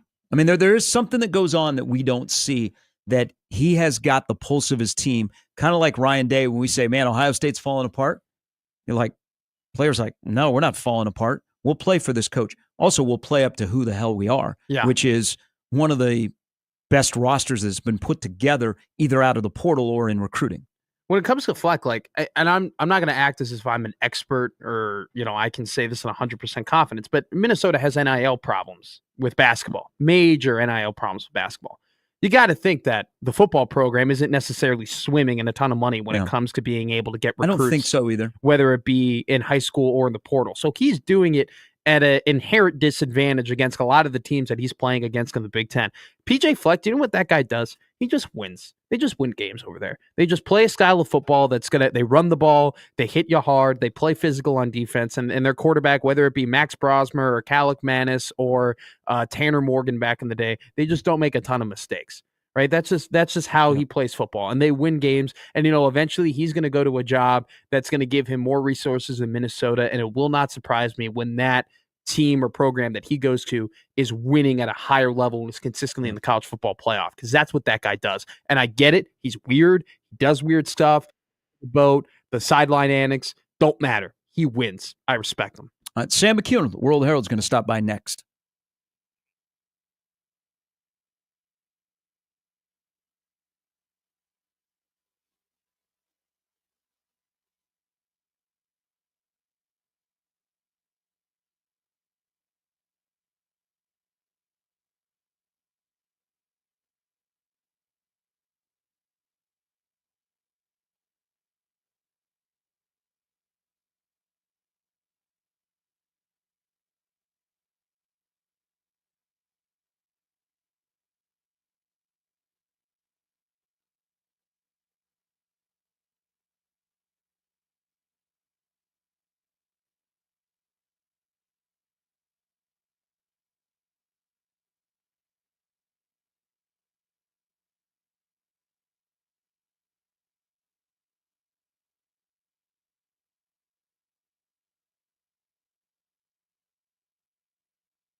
All right, welcome back in on a Tuesday morning, and the first time of the year we get to chat with Sam McKewon of the Omaha World Herald. Good morning, Sam. Sam? Hello, how are you guys? Good. How are you, sir? How was your New Year? How was the start to the first 7 days? You break any resolutions yet? No resolutions broken yet. It was good. I was got to a couple of basketball games, Huskers, so that was good, and watching the college football playoff, which I've enjoyed. I'm not sure you're allowed to enjoy it. If you spend too much time on social media or ESPN, you're supposed to hate it, and it's supposed to be very vexing. And but I've enjoyed it, and I will enjoy the semifinals. I think those are going to be fun games. I will say this much, that like a lot of fans are clearly enjoying the bowl season because we know what the ratings numbers are. The difference between just the regular Joe fan who isn't on social media and the journalist who is at this point getting larger and larger. And so like as a journalist, it's probably wise for me to kind of stay off there, because the level of enjoyment you feel when you're not having to watch everybody complain about the product on the field, it goes way up. Let's do this. Let's put so it looks like Elijah Pritchett, who is visiting, is trending towards committing to Nebraska from Alabama. Yeah. And Matt and I were just talking about him. Where does he fall in this category? Nebraska will be okay if he doesn't pan out in his 2 years, or crap, he's a bust. Nebraska's in trouble. I think I think he would be pretty important, to the process. Of course, you can always go in the portal the following year, but I don't think he's going to be a bust. I think if he comes to Nebraska, he will be decent at worst, and potentially very good at best, and an NFL player at best. And so, I think Nebraska's got a reasonably good bet there if they're able to get him. I think that would be a good pickup. There's other transfers who, Nebraska doesn't know how they're going to pan out because they haven't played a lot of football. But Pritchett has. Pritchett's played, more than most of the transfers that Nebraska's getting. And so, if you're able to compete at that level and play for Alabama, then I think you have a decent chance of playing at Nebraska. And I think most people would look at MJ Sherman's 2 years here and say, MJ Sherman was pretty good, and he was really good those last 6 games of his career. And if Pritchett does that, then I think then that's a really successful transfer. I think what you'd love to see is Pritchett come in and be really, really good right away and kind of lock that whatever left tackle, right tackle spot down, so that you can move maybe. Let's just say in theory Turner Corcoran could come back. You can move Turner Corcoran to an interior position where his run blocking skills might have more value. Now, I do like that he has 2 years. That is encouraging, because as we have seen in the portal era with Rule in charge, like you brought up MJ Sherman, guys have a tendency to pop in year 2. Yeah. Like they're just, and I think that's the attractiveness of who they go after in the portal. Now, some guys like a Watson Trent that drops in your lap, or a Westmoreland, they only have 1 year, and you're not going to turn them down. But that's right. Rule does like those 2 or 3 year transfers. Like Sierra Wright, would Nebraska have jumped on him if he was only a 1 year guy? Great point. But the fact that he had 2, and we saw what he did in year 1, you would expect even more of a jump in year 2. Exactly. Totally accurate. And Tommy Hill was a year 2 guy in a lot of ways for Nebraska. Yes. So if you can get a multi-year transfer, you do expect, once they kind of learn your schemes and they've been on campus for a little while, for that performance to take a jump. And that was true of, Omar Brown, Definitely. the defensive back, and just a few others too. So yeah, I think that's kind of what I see happening there if Pritchett does commit. Obviously you've got some 1 year guys that they really need to hit. Dane Key, the linebackers, he's going to start, right? Like you almost feel like he's going to. I don't know exactly what they want to do with McCullough. He could be a jack. He could be some other kind of player. He could be a rover. So McCullough to me is a movable part. In other words, you're moving him places and trying to get him mismatches. The linebacker from Georgia Southern is going to come in and be a middle linebacker and be your starter. He's probably your green dot guy. if he isn't your green dot guy, then who is? I maybe Buford. So they know what they're doing, and I think they've done a really good job on the defensive side of the ball. I agree. They just have an intentionality, and they know who to go get, and they know what they want, and they are going to play good defense at Nebraska. They are going to play good defense at Nebraska, and I think this transfer portal haul is just a reaffirmation that they will not settle for a mediocre defense, because they're going to probably put a pretty good product on the field next year. Sam, so far, I think there's 14 commits. 5 of them are from non-Power 5 programs. It's something that we haven't seen a lot from, Nebraska in the last couple of years under Matt Rule. What's your take on kind of this shift in strategy when it comes to acquiring these group of 5 or even non-group of 5 players from the portal? Well, let's look at the leagues they're coming from. I think that's part of it. You're looking at, some of it is productivity, right? Yeah. So like, if you're getting a guy that's had 360 tackles in the last 3 years, he can do some good work at your level too. Sure. But you're looking at a Missouri Valley cornerback. I think Southern Illinois is in Missouri Valley. Yeah. You're looking at a Big Sky corner. The Missouri Valley and the Big Sky are playing better football than pretty much any other league in FCS. They just played for the national championship last night, and the Missouri Valley won. But those are your 2 leagues. If you get football players from those 2 leagues, you're getting good football players. And then the guy they got from East Tennessee State, ETSU is a very good team. They actually should have beaten North Dakota State. They didn't. They lost, but because North Dakota State recovered an onside kick. But ETSU is a really good program, and so you're getting a guy from there. And if you feel like you can go get a highly productive player either at the FCS or G5 level, you go and do it. Now, the productivity has to be there, and the productivity, I think, has generally been there. And so, Andrew Marshall is an all Big Sky player. You're not going to go get a reserve at a Big Sky school, but a lot of these guys are not reserves. So I think anytime that you can go get a really productive player in those 2 leagues, you're doing something good. And again, I think Nebraska just has a really good sense of what they want to accomplish on the defensive side of the ball. Hey, let's talk about Dylan Raiola, because the Ohio State, the Will Howard kind of experience in his 1 year in Columbus, he has finally become exactly what they need him to be, and he's spinning it better than he has even at Kansas State. So there's we look at Quinn Ewers, we look at Riley Leonard, we look at Drew Aller, and there's opinions on all 4 of the playoff quarterbacks. But let's bring it local. So now that we're through a year, played 13 games, made it through a whole year, which I think is an accomplishment, and the first time that's happened since Tanner Lee in 17. What do you think Nebraska? Because Sam, I'm looking at next year's schedule. What you just said about defense, I'm nodding my head in agreement.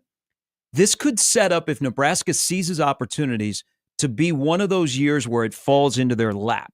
But they have to seize that opportunity with the schedule the way it's built, with good and bad and easy, and what they have returning. What do they need Dylan Raiola to become to be a major part of that moving forward in 2025? Well, I think there's the on the field part, and then there's the off the field part. I'll start with the latter one first. I think Raiola has an opportunity to make this his team, and in a lot of ways, like, hey, follow me. I've been here for a year. I know what these guys want.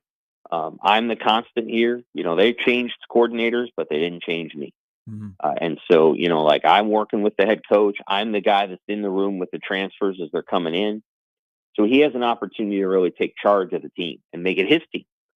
And I would compare that, if you're, into Mahomes comparisons. Mahomes' second year as the starter, but his 3rd year with the franchise, because obviously the Chiefs went with Alex Smith in his first year. If you look at, the jump that Mahomes was an incredible player in his first year. Obviously, he was an MVP. But, you look at his second year, and he had even taken a bigger jump in terms of his leadership skills. And so I think Raiola's got to take this team, especially that offense, and say, all right, guys, here's who we're going to be, and here's what we're going to do.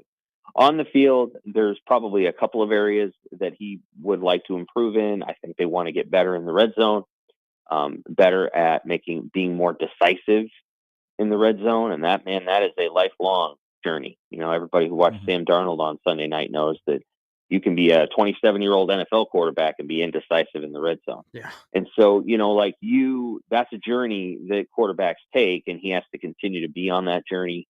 I would compare his developmental curve favorably to, comparably to Drew Aller. Aller obviously didn't play a ton as a true freshman at Penn State, but he was the backup to Sean Clifford. And then Aller comes in year 2, and, he had a good statistical year. I think he's come more into his own, and there's some similarities between the players. They're both taller guys. They're not necessarily the greatest athlete on the planet, but they're athletic enough to make plays. And I think they both have leadership components to them. So if you look at the way that Aller has grown as a player, I think Raiola can look at that and go, yeah, that's kind of like me. Of the 4 quarterbacks that are still left in the deal, I think Aller might be the one you'd compare him to. Will Howard's super outgoing and super extroverted, and he's done a really nice job, I think, of trying to become Mr. Ohio State in the short time that he's been there, and it's probably helped that team because I think probably what's happened with Howard is that some of the guys around him are like, you really like being here. you really care. And I think sometimes some of the guys at Ohio State can get a little blasé. Like, oh, well, we win all the time. I'm a 5-star recruit. Mm-hmm. Yeah, I really am as good as everybody tells me I am. And here comes Will Howard, sort of the happy, cheeky kid who's just happy to be there. And I think that's probably infectious to some degree to especially some of those receivers. And so I think Raiola can grow as a passer, but Holgorsen will take care of that part. Holgorsen and Glenn Thomas will take care of that, and I do think he'll get better. I think the off-the-field component is more important. He's got to make it his team, and he's got to transfer some of the Matt Ruleisms to his own leadership component. And sometimes, instead of Matt Rule having to get everybody together in a practice where people aren't playing very well, it's got to be Dylan. Yeah. I watched Rex Burkhead make that change, even though he was hurt as a senior. I watched Rex Burkhead and Will Compton take that team and make it their own. And they were actually able to overcome some of the weird stuff that, the weird mood swings that Bo Pelini had. And it was because of Rex and Will and a few other players on that team that made it that way. It wasn't Bo. And I think that's where Dylan's he's got to take some of the leadership mantle from Rule and actually say, now, you know what, guys, we're going to handle this in-house. We're not going to let it get to the head coach. And I think that's the step that Raiola's got to take. Sam, so we're at the point now in the transfer portal cycle where, we'll just say hypothetically, Pritchett ends up committing to Nebraska. So let's say that happens. You'll have a commit at every single position group on the offensive end and the defensive end, except for running back. Right. What do you anticipate them doing? And if you were just, let's say, Sam, you're now Matt Rule. Is that a room that you're still looking to go out and get a transfer portal commit from?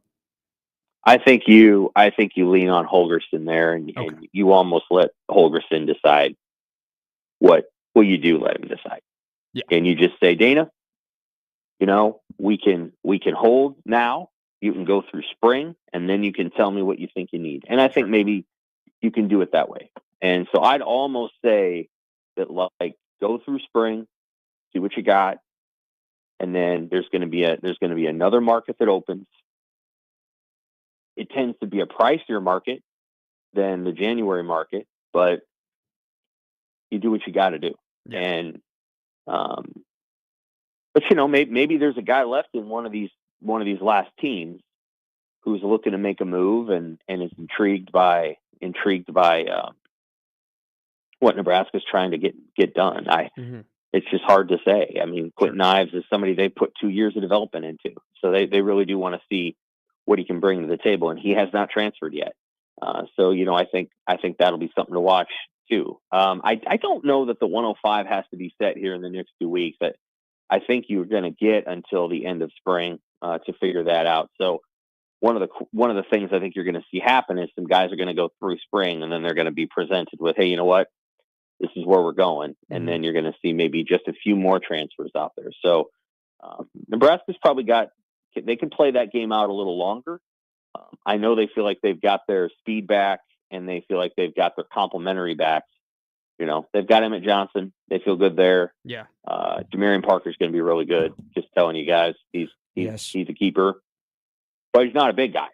Yeah. So, he's not a red zone guy. So, they do have to find that back, and it's either Ives or it's we're just going to roll with Emmett Johnson, or you go get somebody in the portal. You have any sense of a timeline of any discussion from the head man about his staff with Ed Foley, E.J. Barthel, whose contracts were up at the end of December, or Marcus Satterfield, anything like that? You have a timeline in your head when you think this all could be resolved? Well, I think the roster is getting prioritization, as well it should. I think that'd be fair to say that through this week, that's a priority. They don't need to be in a rush. I know they said that about John Butler, and then they just hired John Butler. Yeah. Do you think that was more about Butler? And we'll talk about him another time. He's really intriguing to me, but they think a lot of him. Rule thinks a lot of him. And so there doesn't need to be a rush this week to get that done. I don't know. Hold on. I thought Barthel got a pretty good year out of his guys, but everybody's got to make their own decisions, and that coaching, whatever you call it, convention is soon, right? Yes. Hey, I want to go back. So you think maybe John Butler forced the timeline to speed up for Matt Rule? Not forced it. I think they were like, yeah, he's the guy. Okay. Yeah. I just don't think they were. They felt like they had to go and look. Again, the thing that I suspect, I think what they really respect about John Butler is I've heard it said that people just think he's kind of a genius. Like, he really is good at what he does. Yeah. And so that part of it is fine. I think you bring in Phil Snow, and he can kind of walk around and make assessments. And then Matt Rule is the other defensive mind. And Rule is a really good culture setter for defensive players. Mm-hmm. Like, you don't have to question for 1 minute that he's going to create the culture on that side of the ball. And so, like, he sets a culture. Snow can kind of walk around, and then I think Butler's really like they like what he might be able to come up with schematically, and he can also set the culture. So I think that was more about that. But special teams, I'm guessing he's gotten every resume you can imagine that isn't named LeVar Woods at Iowa. Like, I'm sure LeVar Woods is just going to stay there because I think there's a good chance he's the head coach. I'm with you on that. I think he'll end up being the head coach there. I could be wrong about that, but I do feel like he'll end up being sort of the walk-around head coach, him or the Seth Wallace or whatever his name is. Yeah. But I think Rule's probably gotten resumes from everybody else because they paid Ed Foley $550. Yeah, and so that's a heck of a salary to pay a guy. Yeah. And as far as Barthel, that's a great question. That's a really good question. I don't know. Does he want to go back east? Because he's, I don't know. But I thought they had a really strong second half of the season. Absolutely. This season. And I think you judge people by that. Like, did you guys get better? Yes, they did. Mm-hmm. Yes, they did. Yeah, but, Dowdell got better and Johnson got better. And Mekhi Nelson, who is Barthel's recruit, they like him. So I don't. And who was the third one you mentioned? Satterfield. Yep. Satterfield's contract expired, or they got next year. Next year. But they're not going to pay. They're not going to pay him what they were paying him last year. Right. I don't know. Mm-hmm. Again, I don't want to. Satterfield. It's not like he made himself the OC, and so sure. that was Rule's decision. And my understanding is Holgorsen wants him to be the tight ends coach and likes working with him, and finds Satterfield to be a hardworking, plain-spoken, good guy that the tight ends like. I don't think Bedoni's whatever has anything to do with Satterfield. It does not. That does. I think Bedoni wants to take a shot at the big leagues, and it's time. It's just time. And so that doesn't have anything to do with it. And you can't. I don't know. Borkircher's deal is what it is, but so I don't know. All three of those are very different to me. I do think they'll get a special teams coordinator, but Chattel, our columnist Tom Chattel, talked to Bill Bush.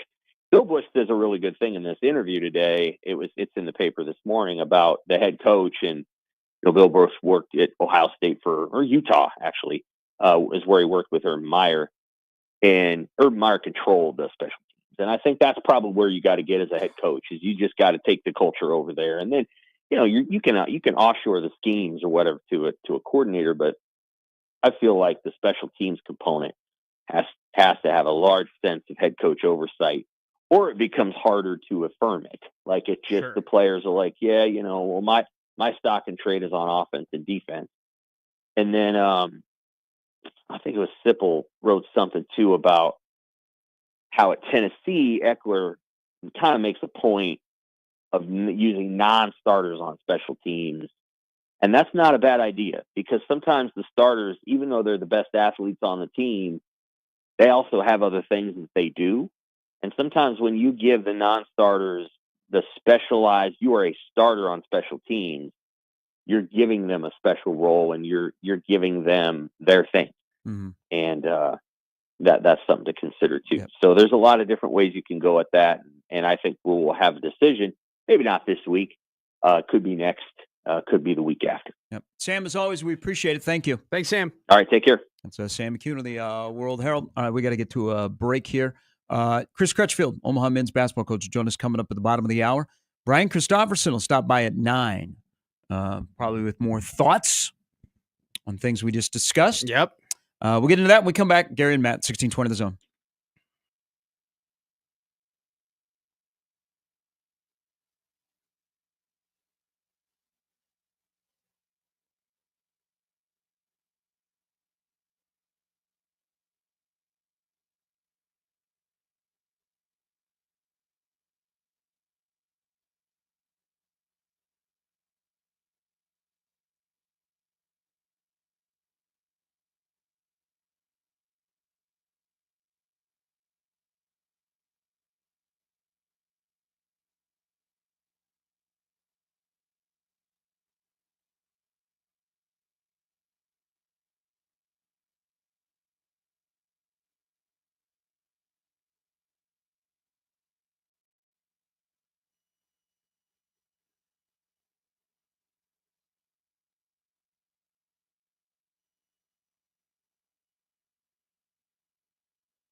Good Tuesday morning. Jeez. Hot out the box, Lord. Tried to keep it easy on you guys on a Monday after all of us getting back in studio. Yesterday was your anniversary of Mr. Parkey. Your anniversary, Jimmy? What's today? January 7th. So Tony Romo, yes. Yes. Not 2007. Ooh, yeah. Tony Romo in Seattle. You want to get into a pissing contest about what was worse? Nah, I don't know if you want to play that game with me. My recall is a lot better. I mean, what was that a divisional round for you? Because that was a wild card. Okay, we were also wild card. If the Cowboys win that game, the Bears do not make the Super Bowl that year. Oh, so that was 2006. Okay, what was your record that year? They were 9-7. They were on the road. They pissed away a lot of games that year. Did that they should have been. Parcells should have came back for 07. I think mine is probably worse. We were 13 and we were 12-4. We had a historical defense that literally hadn't been matched since the 2000 Ravens. And we are, by the way, what people don't get from that game, like from a national perspective, right? You watch that game. Appreciation for doinks. Cody Parkey doinks it, double doinks it, whatever. Okay. What people don't understand is rooting for the Bears. He had done that 4 times earlier in the year. There was one game, I think they were playing Carolina, where he knocked it off the post twice, like in that same game. Like that was a thing for him. It wasn't like, oh, he just doinked it. No. Yeah. We've seen it all year. And then funny enough, Kevin Butler would have nailed that. We had this crazy game in Miami where we were going to lose, and then we knocked out the ball at like the 1-yard line in overtime. We march down the field. We have a 51-yard field goal to win the game. He barely misses it. If he made that, we don't even have to play in that game. We're done. We're 13-3. That's the bigger one. We're in the 1 seed. We don't have to worry about playing the Eagles. We probably end up playing the Eagles the next week anyway, and then lose then. And then the anniversary is just a week from today, from yesterday. But yours. Mine happens a lot. Mine happens a lot. A missed field goal in the playoffs, that happens a lot. Yours doesn't. That is, I think yours is more brutal. That's why you should have just gotten the touchdown. You know what was another part of the whole Parkey thing? Yeah. Is like, what was it? 3 or 4 days later, he was on the Today Show talking about it. Do you know what they did? So he had missed a couple field goals, right? He had that game where he hit it off the post a couple of times. I forget who was on the call, but it was like, this is impossible. They were like, even if he's aiming for the post, he won't hit the post this many times. And so he goes out. I cannot believe they did this. He goes out to Soldier Field, which doesn't happen. The guys don't go onto Soldier Field unless the game is being played, right? They have their own very nice Hallis Hall practice facility. They do all their work there. He goes out in the middle of Soldier Field and he starts practicing kicks. And so then the Bears call ABC7 and they're like, hey, Parkey's kicking right now in Soldier Field. So ABC7 gets a helicopter and they fly the helicopter over Soldier Field. They put a camera on this poor guy kicking the field goals, being like, oh my God, look at how inspiring Cody Parkey's out on his own on a Tuesday night, just kicking field goals. Oh my God, we love. Do you know how much money it costs to get the chopper up and running just on a random night? Like that thing's got to be scheduled. That thing's got to be understood. Like, hey, we're taking it out, or but it's oh, the Bears. Hey, there's an accident. This is the fact they go and go, no. Parkey's just kicking field goals. We got to get the chopper out and get an aerial shot of him doing this. It was the most ridiculous thing ever. And then 6 weeks later, he ends up being like public enemy number 1. Well, all right. So that's why I didn't bring it up for either one of you yesterday. Thought you'd get off to a good start on a Monday. 29 years ago today, they started their run to a 3rd Super Bowl with a divisional playoff blowout of Philadelphia and Dallas. So they did. Yeah. They did. And you have a current owner who hasn't won since. Unbelievable on Landman. That was from the heart. I saw the clip. His cameo. It was great. And that was true. He was telling a true story. I love that show because I hate the wife and the daughter on that show, but I love Billy Bob. Yeah. But Jerry Jones' cameo was straight from the heart because he's talking to John Hamm and Billy Bob Thornton is in the room as well. Mm-hmm. It's all real about how he made money to acquire the Cowboys. Sure. But it was really, really good. Hamm is everyone's talking about Billy Bob on that show. John Hamm is really good at his role too. I mean, he plays the stuck-up oil boss better than most. It's one of the best shows that's going right now. He didn't win a Golden Globe for it, Billy Bob. He was up for it. I mean, have you seen Shogun? Have you seen that show? No, it's on the list. Gun. Okay, they Demi Moore on the swept. mind. They were incredible. I couldn't. Showgirls? Yeah. Shogun. It looks good. I'm not a TV guy, so I got a lot of things that I have to catch up on before I even start. How do you say I'm not a TV guy? You just don't watch TV? You just watch sports? Yeah, it's kind of. It's just We've all always been kind there. of. It's just kind of how I. That's how we grew all are, I up. think, Yeah. these days. We're not Like, a TV it's- guy. Like if I've never really sat down and been like, oh, and I'm not bragging. This isn't a brag. This isn't like, oh, I'm such a sports guy. It's just like I would rather watch like a college basketball game or an NBA game or a hockey game than I would sit down and watch a TV series. People just have their things. I have watched a little bit of Landman though because my buddies just had it on. Yeah. I think Billy, but I totally agree with you. It's a great Fantastic. show. You'll get That's them the type watching of show TV. I I would watch. hate the wife and daughter, and then in the next scene or the next episode, I'll love them. But they are really, really good beautiful show. women. But Jerry Jones, unbelievable cameo from the heart. I think it's unscripted. I think it's all ad-libbed in his part. Much like his But it's- ownership, Yeah, that's true. his GM. But- Well, I was gonna say his ownership is an ad lib. His GM ship is ad lib. That is on the fly. Isn't it his son? Doesn't his son have more power than him? Sure. Jim? You Steven! tell yourself that. Jeez, I'm going to blow your mind with a little nugget here. I want love you to think about this. You have the So best nuggets. Nebraska and Iowa play tonight in Iowa City. Yeah. Many have told me that. Yeah, you got great nuggets. Yeah. At least I got just, two. Just incredible nuggets. As many nuggets as possible. I just loved it. Devour them. Whoa.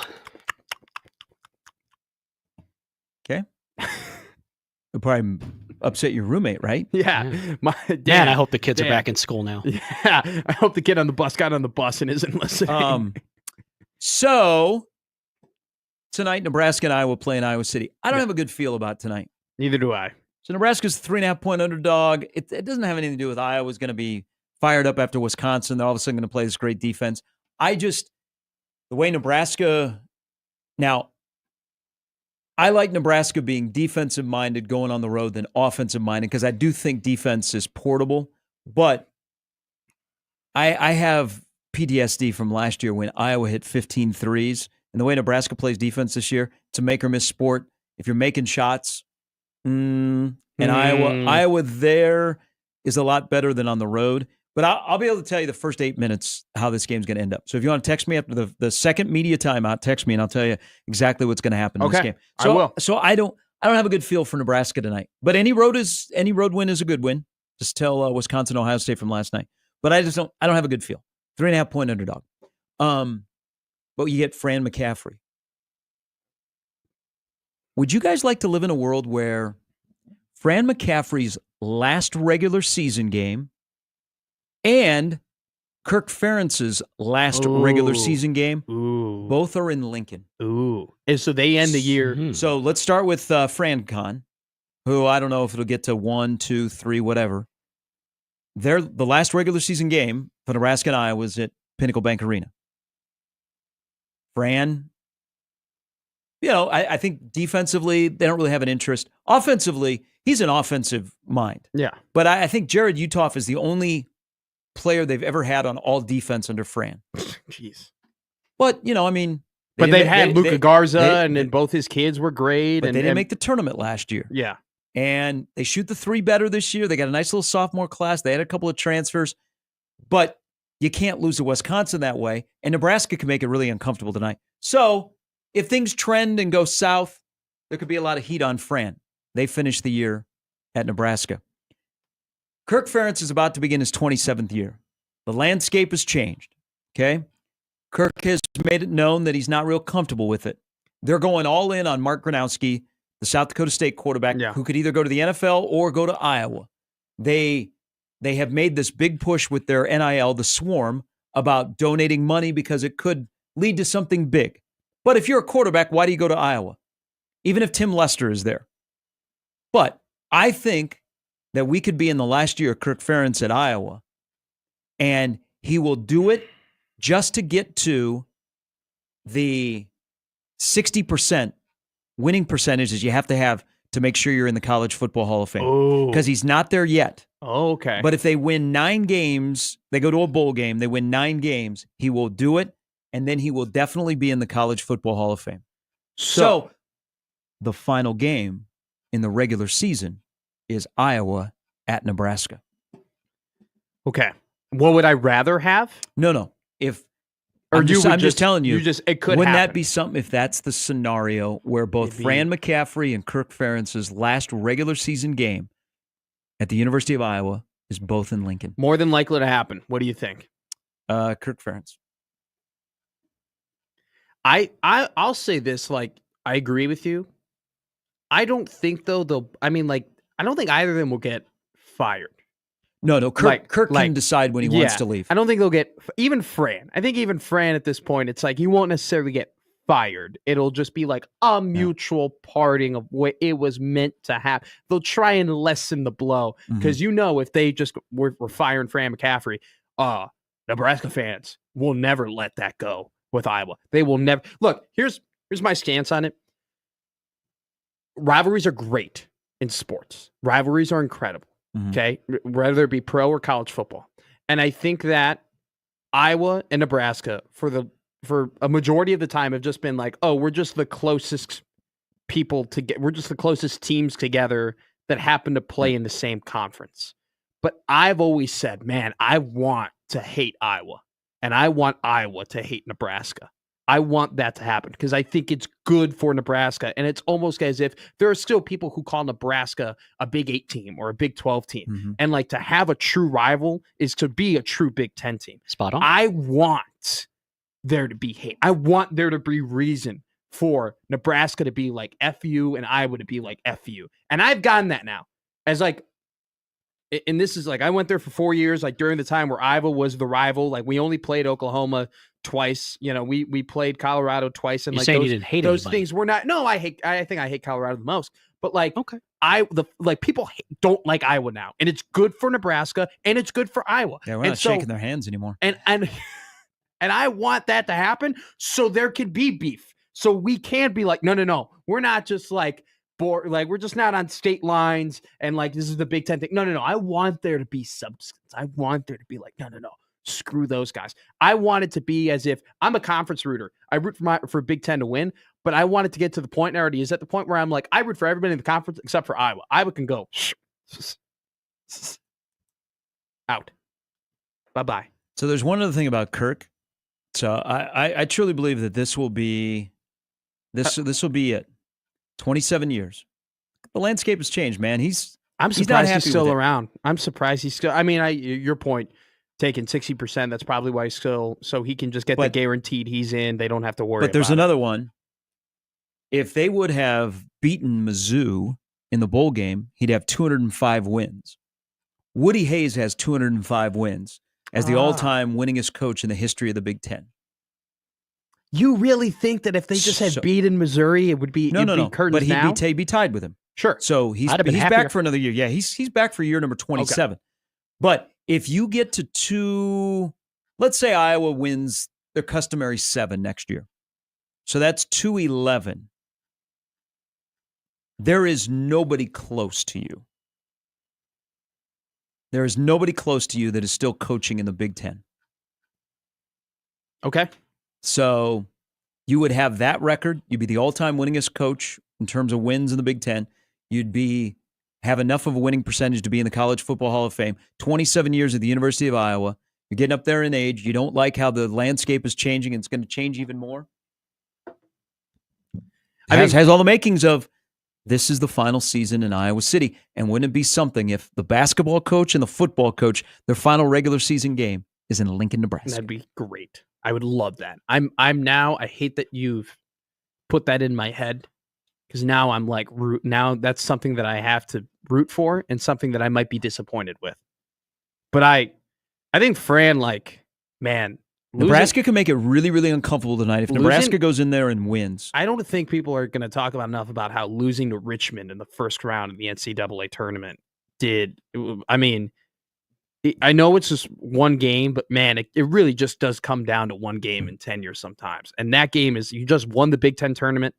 You were just you went on a hell of a run to end the year. You went on a hell of a run to win the tournament.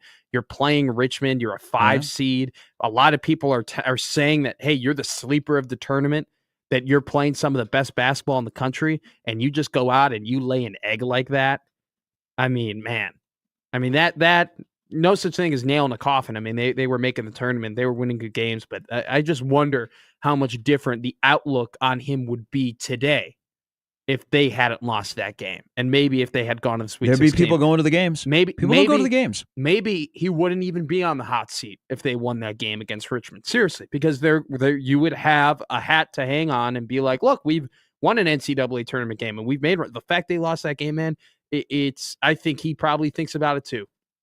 Seriously, it's just one of those things where his job would be more secure, and Nebraska probably wouldn't be in the situation to make it uncomfortable like they are now. I agree with you though.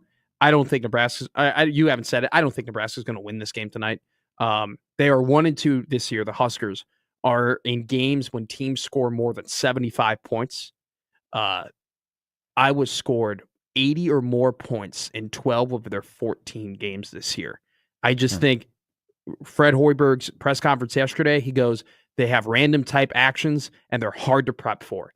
And it's just going to be a really, really tough team. And I know Carver Hawkeye Arena isn't going to be going crazy, but you're still on the road.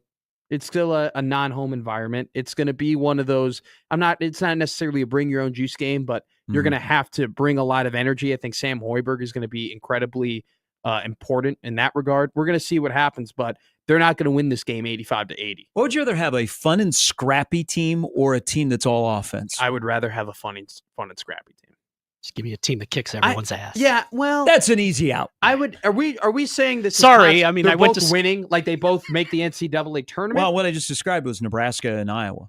So Nebraska is fun. Nebraska's scrappy. Yeah. Nebraska draws teams down into the mud, but Nebraska's ceiling for getting into a high-scoring shootout might be mid-70s. Like tonight feels, if you're following the metrics from Vegas, our boys in Vegas at circa 78-75 type game.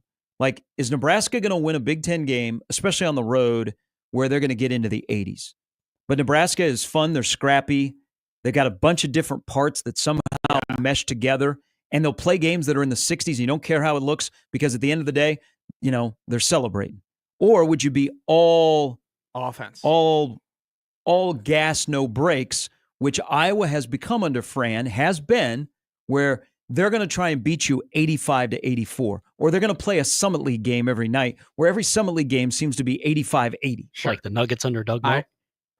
If I'm winning, I'd rather have a fun, scrappy team. If I'm losing, I'd rather have the all-offense team. Because there's nothing worse than having a scrappy team that loses, because then they're not winning and they're not scoring. They're boring and they suck. Yeah, exactly. Thank you. That's perfect, Jimmy. But I'd rather you be exciting and you suck. So if we're winning, fun and scrappy. If you're losing, be offense. So isn't this a Creighton discussion?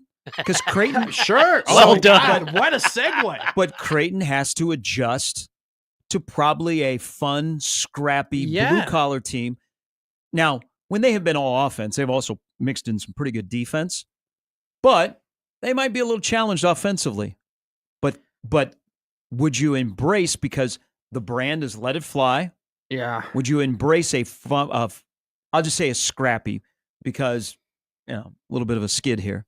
Scrappy, get after it, blue collar, win a game at Marquette where Ashworth and Kalkbrenner don't play well, but your bench plays well, and you muck it up and you make it ugly. Can you make the shift? And I know you can say, well, if we're winning, I don't really care.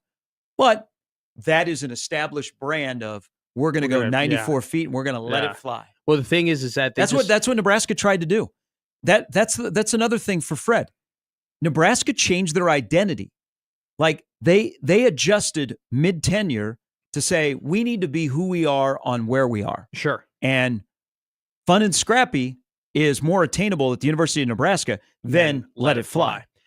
The roster with Creighton, to answer your question, just isn't constructed that way. They just don't have the bodies or the physicality necessarily to go and just change that midstream this season. I mean, maybe they could do it for a stretch time of the year, but I mean, definitely not a program thing. I know that's not what you're alluding to, but I just don't think they have the KYP, know your personnel. They don't have the personnel to really do that. I mean, with Creighton, what it boils down to is the fact that, like, outside of Jemiah Neal and Stephen Ashworth, they don't have anyone who can handle the ball. And that's just, it's almost funny watching them playing when one of those guys are off the floor, because it's like everybody has the ball and they don't want to dribble. They're just looking for one of them to, like, go ahead and make the offense and find them in a nice spot. I still think there's hope for Creighton. I still think that they're they can make the tournament if they go on a really good run. Like they're dwindling. Opportunities are dwindling, but they still have an opportunity to do that. It's just like you cannot have Ashworth and Kalkbrenner for the rest of the year cannot not have a good game. They're just not deep enough. All right, we'll take a quick break. Chris Crutchfield is going to join us before the hour is over. Omaha and Kansas City play here in Omaha tomorrow night at Baxter Arena, 8:05, nationally televised on CBS Sports Network, but even better over on News Talk 1290 Coil. Omaha's coming off a 2-0 weekend on the road to kick off the Summit at North Dakota State. Crutch will join us coming up here in about 15 minutes. So Gary and Matt in 1620 The Zone.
All right, welcome back in. Gary and Matt. Chris Crutchfield going to join us in the next segment.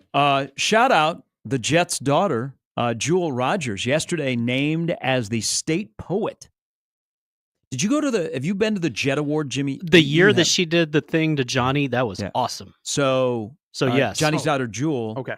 is with poetry. She is fantastic. And every year at the Jet Award, she gets up and she reads a poem. Oh, that's great. And the She's room goes really silent. good. So she was named yesterday as I didn't know we had a state poet. But now we So do. she is the 5th all-time state poet. So congratulations to the Jet and his daughter, Jewel.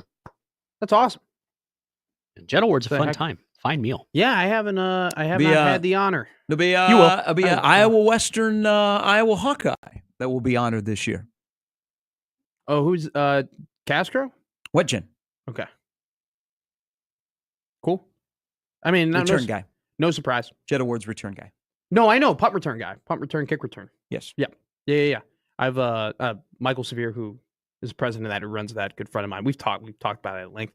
No surprise that Iowa gets a Jet Award guy. I mean, that special teams program always at the top of the bill. It's funny, like when I was on special teams and I'm either playing Nebraska or I'm betting against Iowa. When Iowa is on special teams, you not individually. Yeah. I thought you were going to talk about when you were playing special teams. No. Oh, okay. When I'm watching them play special teams, and if if either Nebraska is playing them or I have skin against Iowa, which happens more often than you think, I get nervous when they're on special teams. Like I'm like, I know it's almost like when Kevin Durant got the ball. Like I rooted against Kevin Durant a lot because I was a LeBron guy.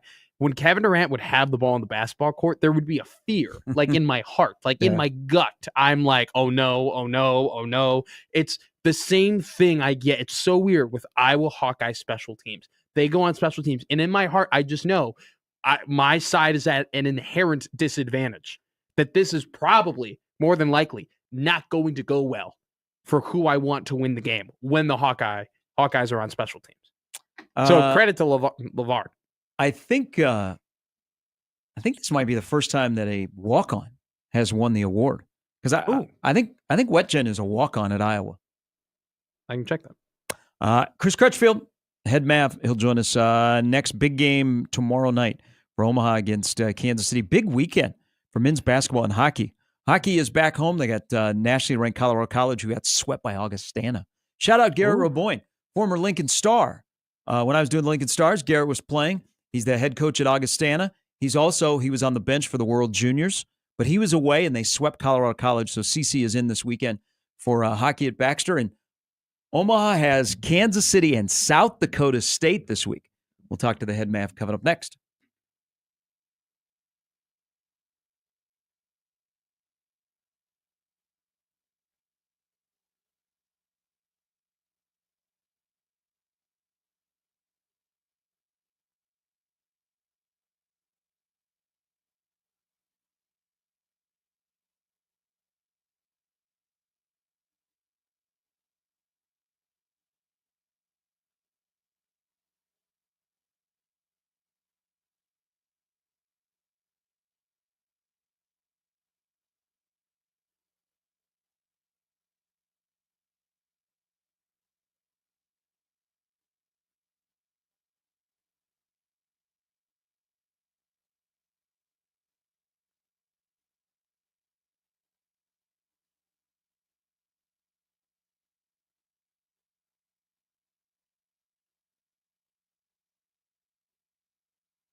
All right, coming up tomorrow night at Baxter Arena, it's the two-game homestand for the Mavs. It's two huge games, two best teams in the Summit League. Kansas City tomorrow night, the preseason favorite, take on the 2-0 Summit League Mavs, who have won a season-high 4 in a row. And then South Dakota State at 1 o'clock on Saturday as we welcome in the head Mav, who has had a nice little, I guess, a little 4, 5, 6-day stretch here. Chris Crutchfield joins us. Good morning, Crutch. Good morning, Gary. How you doing? Good. How are you doing? I am fantastic, man. Hey, another day in the NC2A. Oh, I know. We'll get into this team. So we're sitting here in studio, and I was giving Matt a little background on your history and where you came from before you came back to Omaha. I've never asked you this, but two of your more widely known recruits when you were at Oklahoma, Buddy Hield and Trae Young. We've talked about Buddy Hield and the story of you going to the Bahamas to recruit him and all of that kind of stuff. What's your favorite Trae Young story in your recruitment of him to Oklahoma? Oh, man. It was kind of a wild story, to be honest with you, Gary, because, Trae kind of was right there in our backyard, wasn't recruited as a freshman or a sophomore in high school, and he blew up this summer after his sophomore year. And he turned into a national recruit. I mean, Duke, Kansas, you name it, all came into Norman to recruit him. Of course, he took all of his official visits, and I had a good feeling that we was going to get him. One of the best stories is probably, he went to Big Blue Madness at Kentucky, right? Mm-hmm. And I knew, I said, it's over. I was telling Lon, I said, Coach, they're going to blow him away. It's over. I mean, those kids go to Big Blue Madness. They don't survive it, man. And he came back, and they tried to pressure him. They pressured him hard, and he held strong and came back to Norman. And I said, okay, we still got a chance. This is October. This is in October, so he didn't end up committing to January. But I think kind of after Christmas, we kind of knew we was kind of in the driver's seat. But it was stressful, man, because I think you just never knew when you're going against the big boys, and Bill Self and John Calipari and Coach K were all in there, and we just had no idea where we stood until after Christmas break. We felt pretty good about it. Let's talk about your current team. There was, I don't know, 3-4 weeks ago, you and I are walking up the ramp outside of Hilton Coliseum on a dreary Sunday. Had just played a team that could win the national championship, made it through the gauntlet of the non-con. And since that point, this team hasn't lost, and they've gotten better. What's the difference in your basketball team over the last 3+ weeks? I think, to be honest with you, Gary, you've kind of seen this maturation. I think they just started to understand what was required on the defensive end. I think they're starting to understand how important rebounding is. And then the last thing is, I think we're turning into a confident shooting team. And early in the year, we didn't shoot the ball great, especially from three, and that was a big concern of ours because we have good shooters. And we wanted to make sure we took the right shot, took good shots, because we wanted to play fast. We want to shoot a bunch of threes. And I think it all came together where they got some confidence and figured out that if they make shots and continue to defend and rebound, we'll have a chance to win games. And we had a really, really sharp practice yesterday, and I'm looking forward to another one here shortly, and getting ready to play UMKC on the Wednesday night. Hey, Coach, first off, Matt here. I want to thank you for coming on the show. I just want to congratulate you so far in the season success you've had and just your success in your career. I want to ask you about Markell Sutton here. He's a guy who came into the program with you. When you came in 2022, he followed you or came from Connors State. How have you seen Markell from the moment he's come in and become a Maverick, now grow into kind of your first option and your go-to guy on the offensive side of the floor? To be honest with you, Matt, it's been a complete development, to be honest with you, man. He changed his body. Obviously, he was an athlete when he got here, but he was weak. He wasn't strong enough to be able to produce at the level we thought he could in the summit or even in non-con.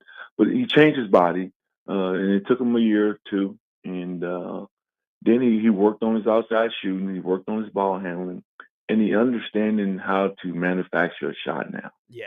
A lot of times, some guys are natural scorers and some guys are not. He's understanding where we move him around different places. We're getting him the ball in different places. Now he's understanding how to attack a defense, and his confidence is high. I think we had a lot of conversations after Frankie decided to transfer that he was going to be the guy that we were going to go to at the end of the game to try to close games out. And it took him a while to figure it out. And we probably got our butt kicked in some games trying to develop that confidence. But I think he's starting to figure it out right now. And now he's a 1,000-point scorer as you went over that on Saturday in Fargo. Chris Crutchfield, head coach of Omaha. Mavs, huge game tomorrow night against 2-0, fellow 2-0 in the Summer League, Kansas City, preseason favorite, Mavs and the Roos. It's an 8:05 game at Baxter Arena. It'll be on nationally televised on CBS Sports Network, also on News Talk 1290 Quill. And then South Dakota State is on Saturday, so it's a huge week for the Mavs. Saturday, and people that are finding out what happened in that game, down 12 against a team, North Dakota State, one of the best teams in the league. They've got 2 top 75 net wins in the non-con, Santa Clara, and then they won at Hinkle Fieldhouse.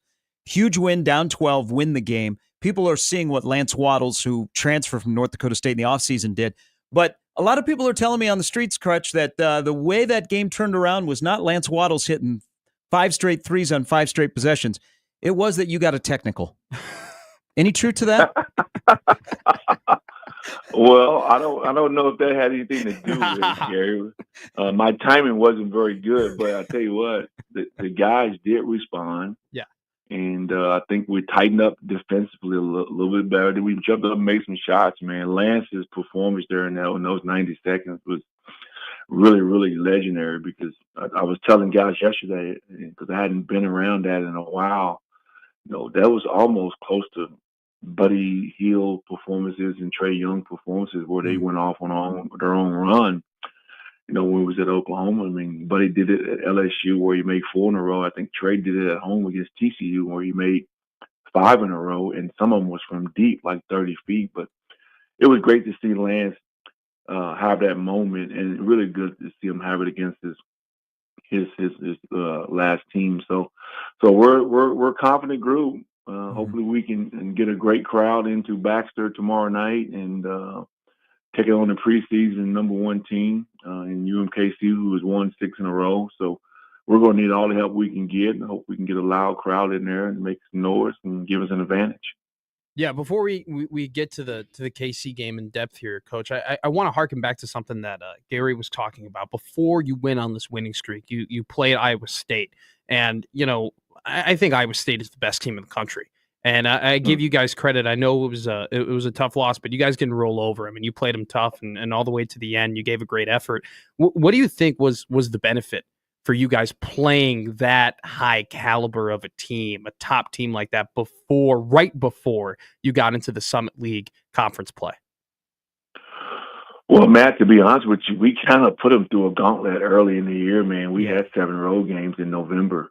Yeah, we did. And I kept telling them 7 on the road, 7 straight, if I ain't mistaken. Yes. And I was telling those guys, like, through it all, guys, this is gonna benefit us. I know it don't feel good right now, and we're getting beaten, and we're in some close games, and we're not where we want to be, but this is going to benefit us. And at the end, the Iowa State game was a game that really wasn't scheduled. It was a game that was scheduled 2 years ago, and the ice storm canceled the game, postponed it. So it was thrown in at the last minute here this year because they wanted to play us, and they had to get the game off the contract. So we went over and played it, and of course they're good. They've done a great job. TJ's done a great job with that program, and they're good. But I thought it was good for our guys to be able to play with those guys for about 15, 18 minutes and really, really show some toughness and made some shots. And after a while, their physicality just wear you down because they are a top 10, top 5 team in the country. And I told our guys that team could play in the Final Four. Yeah. And they're going to have a really, really good chance to do it. But no, I think that going against those guys and realizing how good they are kind of gave our guys some confidence also. Even though we lost the game, I think it gave us some confidence to know that if we can sustain that type of effort and against the top 5 team, then we can definitely do it in the Summit. Hey, how do you sustain going 2-0 on the road? Because we've gotten a lot of attention the last couple of days. People are like, all right, I see 2-0, 2 road games, North Dakota State. Doesn't happen very often in Omaha basketball lore. 2 monster games this week. You just mentioned Crutch. Good day of practice yesterday. You guys are about to get after it at Baxter Arena. How do you sustain what happened on the weekend so it doesn't become 2-2 and we wake up on Sunday morning? Well, we talk about that, as a team. How do we make that kind of growth? How do we be mature and understanding that what has happened has happened? We went on the road and played 2 games and we won. That's in the past. We don't look forward, but the next opponent as competitors, our next challenge is UMKC. And we really, really are very intentional about that as a staff. And I have a really, really good staff. They do a great job with our guys, keeping them focused, keeping them locked in. And we talk about it on a day-to-day basis of being intentional about the next opponent. As a competitor, your next challenge is the next opponent. Do not worry about what you've done. People pat you on the back and talk about what you've done in North Dakota, and that's over. And they came to practice yesterday like a team that was focused. So hopefully we get that same focus today, and then we'll turn around and get it tomorrow night at 8:00. Coach, tell them about Kansas City. What are you expecting? What can people expect to see? What are things that you think that your squad's going to have to do in order to take down a really good KC team? Well, they're really good defensively, Matt. I mean, they do a great job of really, really dictating what they want you to do defensively. They'll get up and take passes away. They're really, really tough. They're physical. It's going to be a really physical game. It's going to be a tough game. Yeah. And they got some guys that can really, really shoot it. And they're starting to play their best basketball. I think they've won 6 or 7 in a row. They got off to a slow start, kind of like we did. And now they're playing their best basketball. So I'm looking forward to a great game. And we got to do a great job on Jamar Brown, who's their leading scorer, their leading rebounder, and leading scorer. They got 2 shooters on the wing and Foss. And they're a good team, and they got depth, and they're physical. And I'm looking forward really to seeing how we respond to that, because I thought we was really, really tough on the road. I thought we played a physical game against North Dakota State. Now I'm excited to see, what we do here on Wednesday against a team that's known to be physical. And our guys know. We got 4 or 5 guys who played against them before. They know what it's going to be. And I'm excited to see what we get here on Wednesday night. Tomorrow night, 8:05, Omaha and Kansas City. We'll get you out of here on this, Crutch. So let's talk big picture about the sport, because you have, when you're at Oklahoma and Oregon and at Arkansas and you're recruiting, you have advantage of the portal. Now you're at Omaha, where you're in a mid-major program and you still work the portal giveth, the portal taketh away. So you've had to deal with that.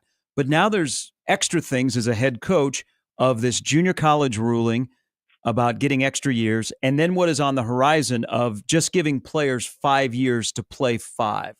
What's your general thoughts on what we're doing to the high school kid, looking at the kid that's already in school, and all of the moving parts that you're going to have to manage a roster? And then, oh, by the way, there's revenue sharing and all of that stuff on the horizon as well. I tell you what, a lot has changed here in the last 2 years in our sport, and you mentioned all those things, and I think the junior college rule is a rule that I think is great. I think it's a great deal that's going to give those guys an extra year.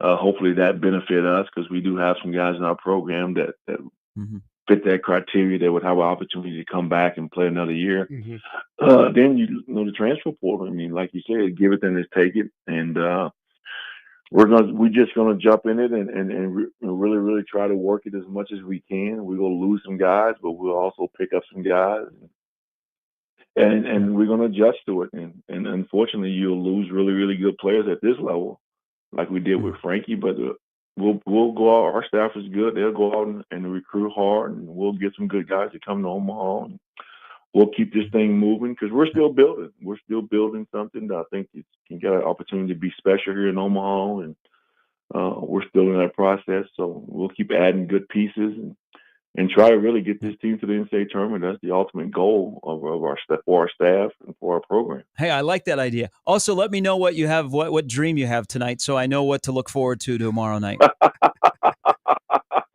I hadn't mentioned that much to many people, but our team know, and you know, of course. But hopefully, it's a good dream and it comes to fruition. Hey, Crutch, as always, I appreciate it. Have a good day, and I hope for a large crowd tomorrow night. That should be a lot of fun between Omaha and Kansas City.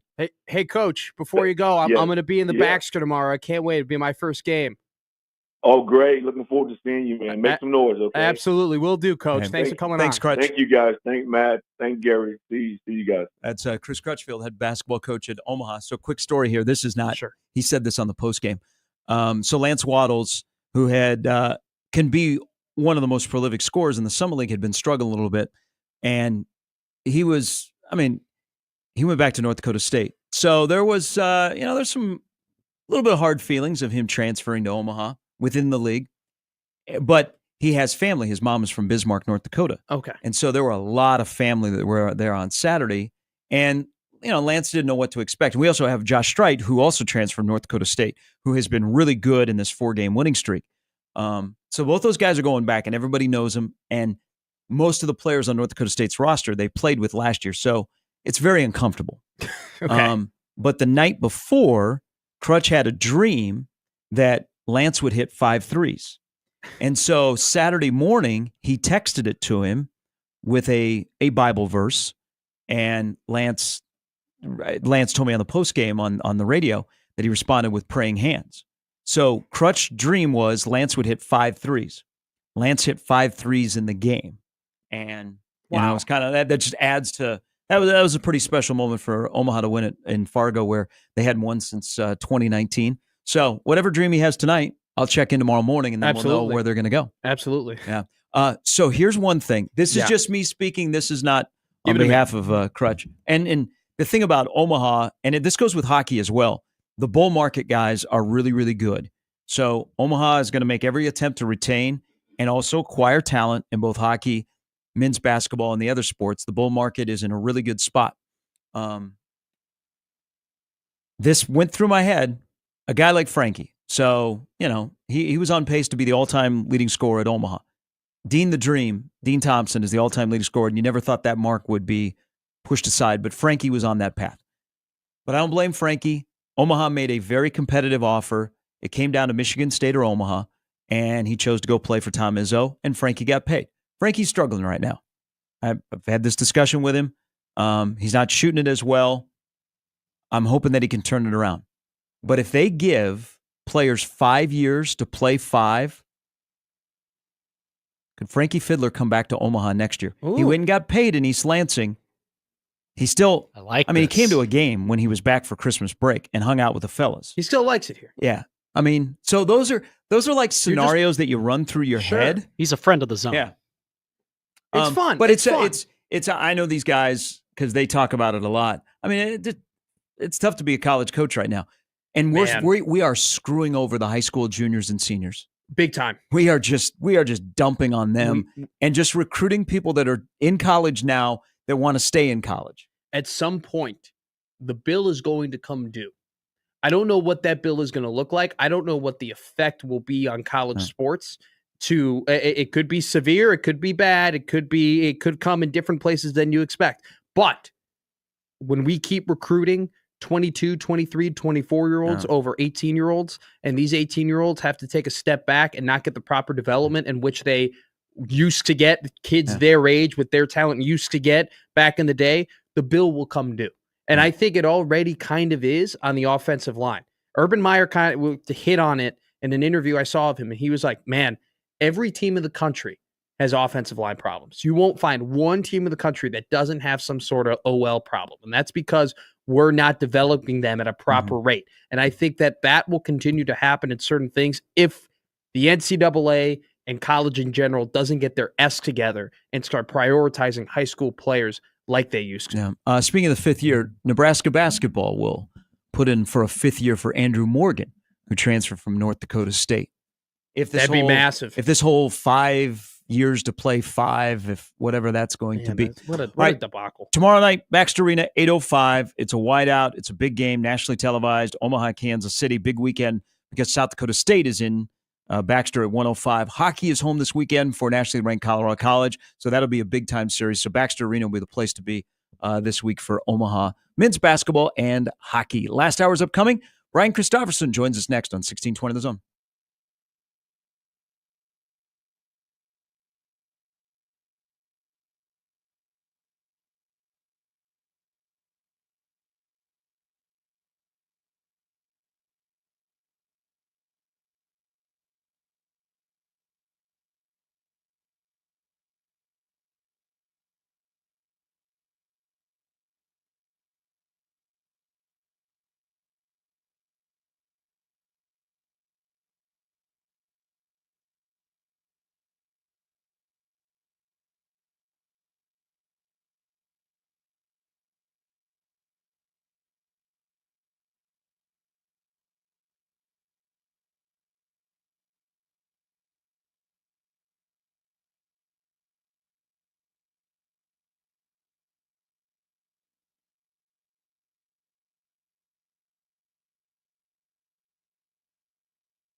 All right, last hour on a Tuesday as we welcome in our good friend from Husker 24/7, Brian Christopherson. Good morning, BC. Good morning. How you doing? Good. How are you doing? It's all right. Good hearing Weezer. You guys know my You are stuff. a huge Weezer fan. I got you, BC. Jimmy's on the wheel of steel for you. Yeah, I did. I don't have my CDs anymore, but man, I played out the Blue album pretty good. What was the last CD that you bought? Ooh. This is a good one. Oh boy, that's a freaking great question. It would, man, I don't know. It would have to be around like 2008. Okay. Oh, okay. So Wheatus, were you a Wheatus guy? No. Okay. But it would have been somebody from the 90s because I never left the 90s. I'm like a lot of Husker football fans. That was too easy. With my music, I just I left it there, and those were good times. Those were the best times, and so I left my wardrobe there a little bit too. Like you left a lot of things there, Brian. Yeah, I think there's like a thing about like how guys leave their wardrobe at like age 23 in a certain place, and maybe they twist it a little bit. But don't tell me that. I hate my wardrobe right now. I'm still wearing wrestling t-shirts. Well, you better fix it in like the next year or two, is what I'm saying. I got like 6 months. That's gonna be where it settles down. Yeah, you got a timetable. Just throw a tie over it. What age do you think that we get to the point where we don't really care what we wear out in public? Probably a few years into marriage for some. I'd say correct. I'd say in your 30s. I'm acting like a real expert on this. Like I really studied it. I'm not, but I do feel like with myself and some around me, it feels like certain things you set in place at like 25 to 30, and there you go. I don't want to hear that, man. I'm too close to that. I mean, I'm insecure in my wardrobe at this point where I don't think I can be wearing, graphic T-shirts that are $8 at Walmart into my 30s. Yeah, well, you got a little time to fix that, I think. But figure it out. I think language too. There's probably some words you settle on that. Oh yeah, that's happened. Yeah, you start using like your dad's catchphrases that when you were a young kid, you're like, oh God. Now as you get older, you're like, oh my God, I sound like my dad. Yeah, that hasn't happened Definitely. yet. How does Nebraska basketball, which if you are into metrics, the last 6 games, they've outperformed the expectation of what that game was supposed to be. Not only the result, but like some of the metrics. And they're coming off their best win of the year tonight in Iowa City. I think we're all in agreement that this is a good basketball team.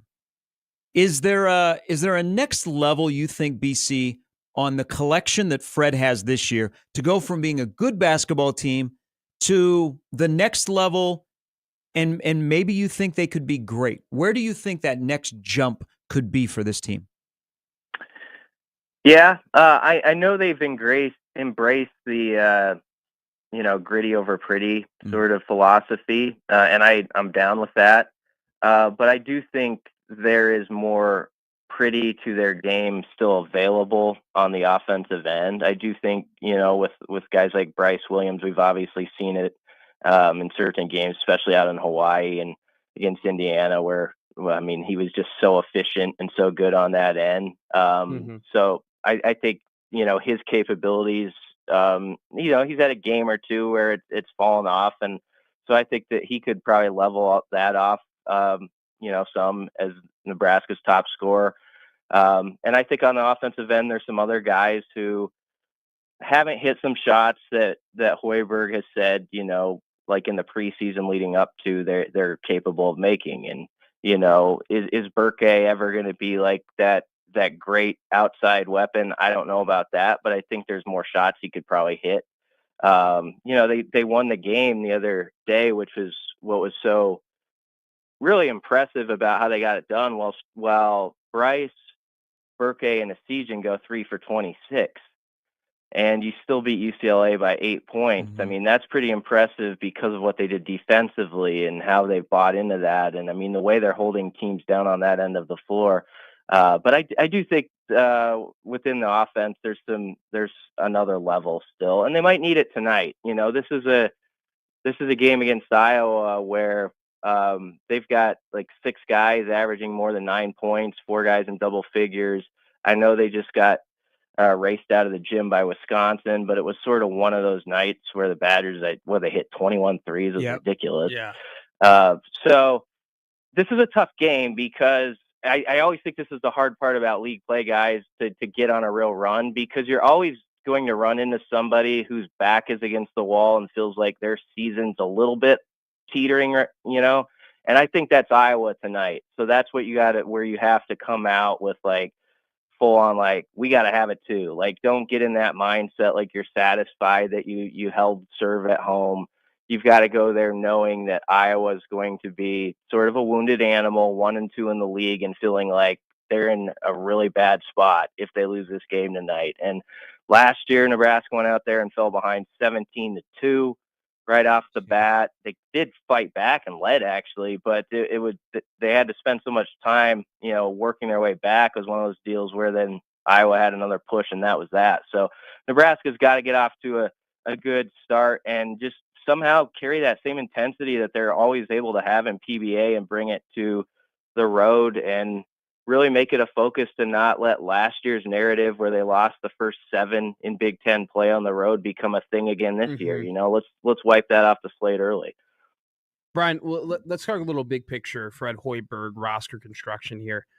Last year they bring in Rink, they bring in Josiah Alec more so the clog the paint, defensive spark plug type guy. Rink did a good job at that too, kind of being long in the paint and playing good defense. And then Alec graduates, Rink's injured, and so they bring in Braxton Mee and Burke Buchtenjau along with Andrew Morgan, 3 more kind of just bruisers who are in the paint, who are kind of clogging that. And I think at this point it's a bit of a trend. And so would it be safe to say that this is kind of what we're going to see from Fred from years to come in terms of going out pretty consistently in the portal and getting these older, bigger physical forwards and centers who are going to be the anchor of their defense? Yes. Yeah, I think there'll be a good portion of what you say there. Definitely getting older and staying older, I think has become the thing really since the Sam Grissel, Emmanuel Bandamel team. I think they saw how that could really pay off when maybe they aren't guys who played in the Big Ten for 3 years, but they've played, 3 or 4 years where they've been starters elsewhere and just so many minutes logged that they feel comfortable, like, when they're put in a tight spot. And I think you see that Andrew Morgan is playing really good basketball. I think for a guy just adjusting to Big Ten play, I mean, he's only 3 games in. And if you look at every league game, he's really offered something for this team. And he had a tough first half on Saturday, had a really bad sequence for a couple minutes, and then comes back in the second half and is kind of a turning point in that game, where he had 5 points in a row, that steal and reverse layup, and then he had a really determined and one bucket. I just love his post moves, and he's definitely, when he gets it down there, he feels like I'm gonna score. He's confident. It doesn't matter if he's playing Michigan State or who's on the other jersey. He thinks he's gonna get it done. So they have done a good job to your question. I think really locating those guys who haven't needed a big runway into what it takes to succeed at this level, and certainly their size helps. I think it's been tracked at Nebraska, when they put their starting lineup on the court, they have one of the top 10 biggest lineups. And, Raleigh Wooster's a 6'5" guard, and I know he's not the greatest shooter in the world, but he's the guy, takes up space. He's going to be physical, and it really fits their MO. And by the way, he didn't turn the ball over at all against UCLA. So that was really big for him and Ulis. They both did well in that department. Hey, what position, let's shift to football. What position coach is feeling pretty good about talent acquisition here in the last month? I mean, start at wide receiver, I guess. That's the old one. But I mean, Da'Keil Shorts, we should stop and pause on it. I think Dana Holgerson had one request, bring this guy over, and he even said to us before some guys had committed in this portal cycle, hey, he flipped our room around quickly in Houston. I'm pretty confident he's going to do the same thing. Sure enough, you got Dane Keene, Isaiah Hunter, Hardly Gilmore. I think there really isn't an excitement level about what his potential is. He was already going to play a lot, if not for some injury and some setback there in his first year at Kentucky. So yeah, that's huge. They've made you feel good, and I bet they've made the QB1 feel pretty strong about some of his throwing options. So that's an obvious one. But, linebacker, just to me, when they got Watson Trent the other day, that was as big as anyone in this cycle. I just feel like they needed that veteran hand who has been there, done that, sort of like what we were talking with basketball. You've got some young promising guys, and you've got, Vincent Shavers you're excited about.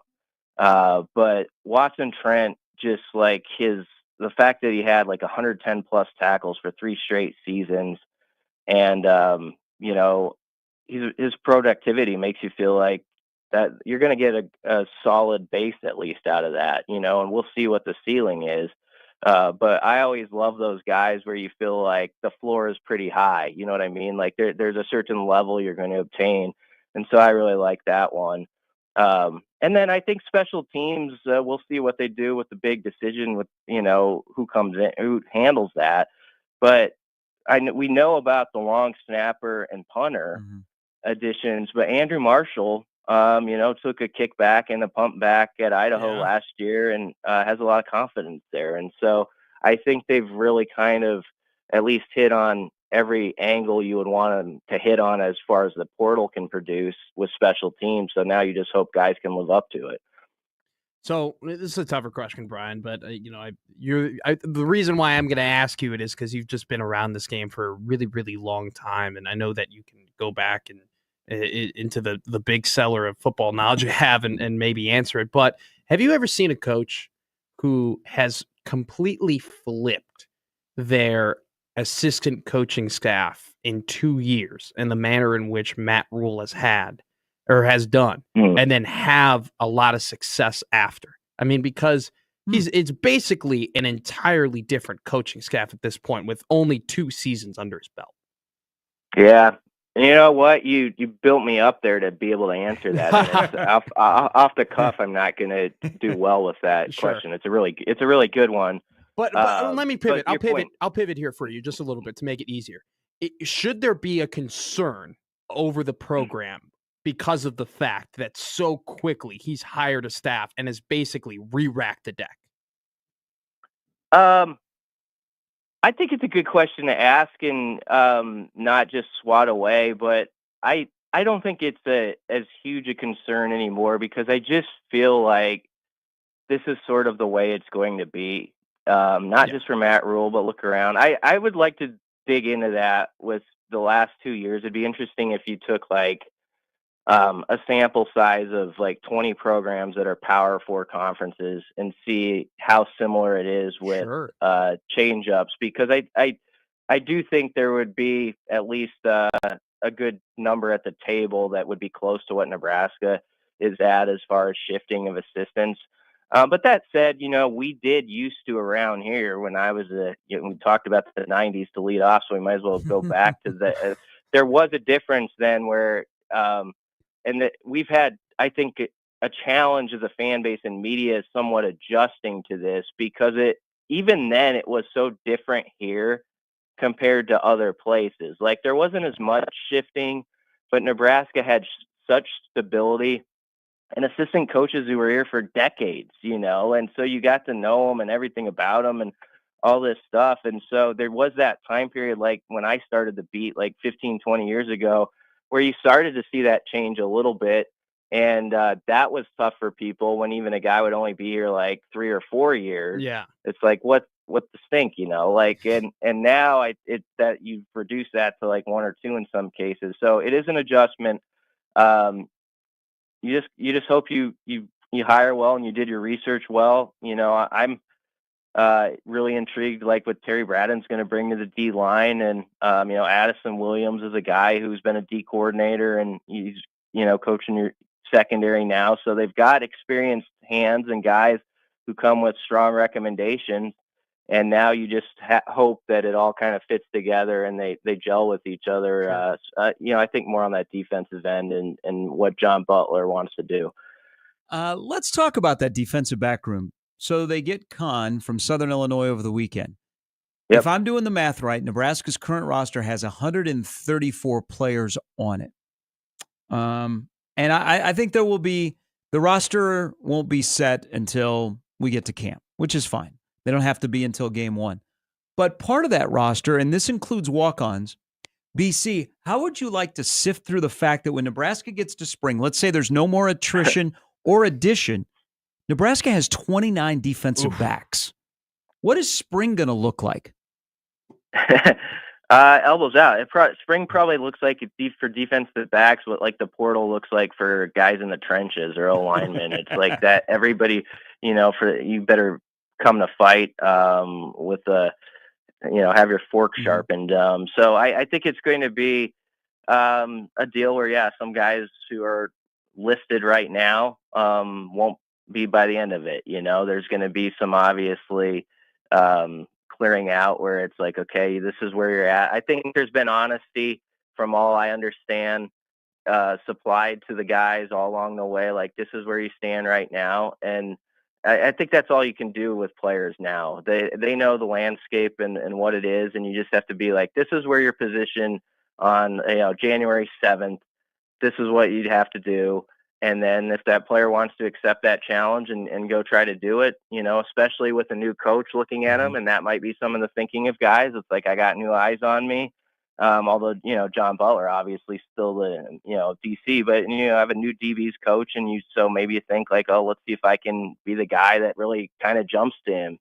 So it's going to be really interesting though at that spot. And so when people do see some departures there, which are inevitable, they just need to kind of nod their head and not get mad at the guy. And that happens sometimes, and people need to get over that. The guy might have to leave. That's just the way it is. It's a numbers game. It's math now. Yeah, it's going to be that'll be a position group definitely to watch as we lead up to spring and spring ball, which will be here before you know it. I think Hawaii starts spring football in 2 weeks. Yeah, not kidding. Well, that's crazy. So, Brian, I got one more question for you here. So the minute Matt Rule came into this program, he talked about the trenches, right? That was the first thing. Hey, we're gonna build in the trenches. We're gonna be good in the trenches. But they've built both of these sides of the ball, the offensive line and defensive line, a little bit differently. Offensive line has been more so high school recruiting, trying to get these guys in Donovan Raiola's system and developing them. The D line, however, they've grabbed a lot in the portal. I mean, even going back to last year and the year before that, what do you like? Is there anything to take away from that essentially it's 2 trenches, but they're building it in a very different way? Like, what do you think that contrast is between those 2 groups and how Matt Rule wants to build those sides of the ball? Yeah, I actually still think there's a similar approach with both. It's just sort of the way it happened to work out with the one where you happen to have Ty and Nash as seniors, and then at the same time, you have the position coach there leave, some other guys who maybe there's a couple that you thought would have stuck around that aren't there. And so maybe that shifts how we're looking at it a little bit. But I still think, and Rule hit on this, he was talking more so about the O-linemen, but I do think this is important to understand, and you've got to get O-linemen to understand this too, that sign as high school recruits. We're in a day and age where everybody's like, if it doesn't happen a year or 2, oh, you could be in trouble or you're going to have to move on to another school or, all this stuff. Mm-hmm. But it has always, like, except for rare exceptions, required O-linemen to get to like year 3 or so before they start to, maybe they get on the field in those first couple of years somehow, or they need to, but they're not really that guy where you can just say, okay, he can stand up tall until like year 3. And so I'm looking at the list right now, and you've got like, obviously Gatula got a lot of snaps, but you've got a really interesting crew of like Sledge and Machachak, and Grant Seagram's a guy they like a lot. And then behind that, there's, a year behind, they're only in their second year. It's Bricks, Landon Davidson, Jake Peters, Gibson Pyle, Preston Tamua. They've got a whole bunch of dudes that we were all really excited about when they signed. And we just have to not give up on some of these guys. Yeah. And a few of those guys could be a year or 2 down the road. You do need to get those 1 or 2 additions, obviously, for this season on the O-line. I still think that's critical. We know they're trying to address that this week. But at the same time, it is still a development game in the trenches. And you better You better get those guys by like year 3 or 4 where, okay, I see it now. They can go out there and play. And so this is a huge year for those guys. As much as we're going to talk about this transfer that they might add, it's going to be as much about like what's Jason Machachak look like? What's Grant Seagren look like this spring? That's as big a deal, I think, for the overall health of this program. And, that's one constant I think that's still there is when we talk about the trenches, even in this weird portal time we're in.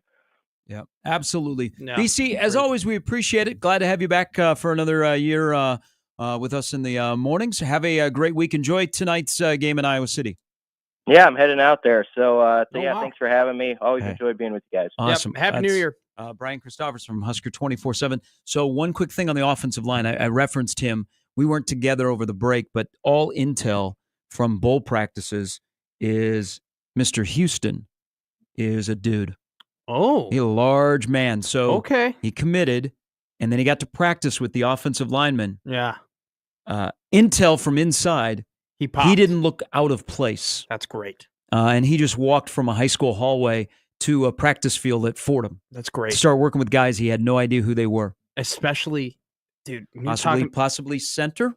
talking about an O-line, man, like O-line that ain't common, Gary. That's hard. That's hard to do. So the fact, that guy like that walks in and does that, oof, Houston Kahina Torres.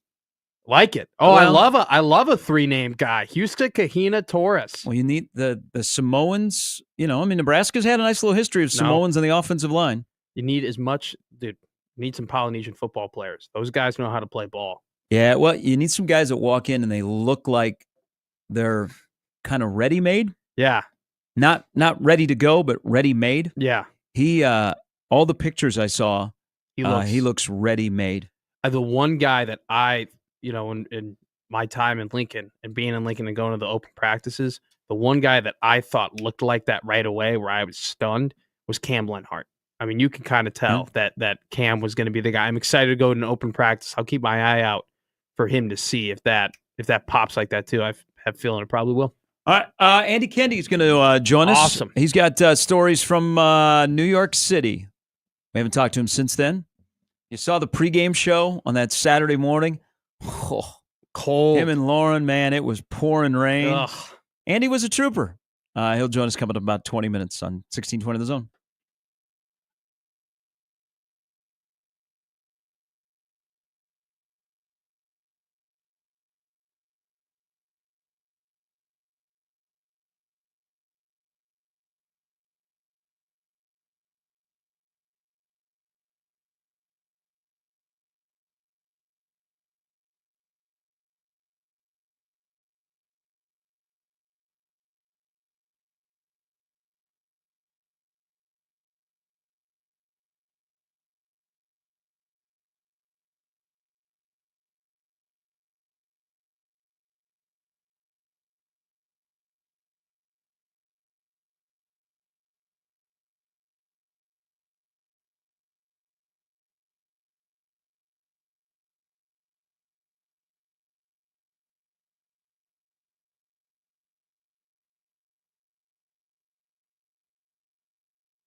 Oh, I feel like I should be watching MTV.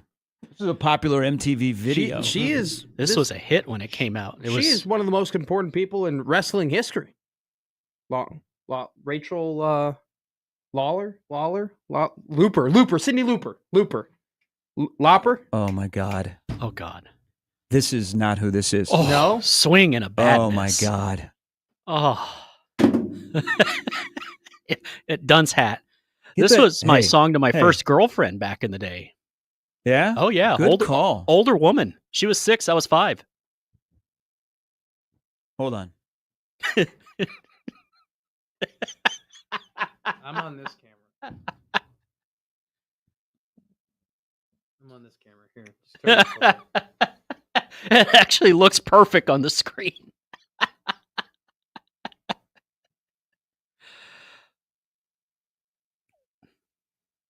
It is not Cyndi Lauper or Cyndi Lauper. Or if you know, you Looper. know. Or Looper. Or Braden Looper. All right. Too obscure a baseball player. Sorry, guys. I tried being with the cool 80s, 90s kids, all right? I tried. It's a bad moment. This is not Ace of Base either. I don't even. Don't do that.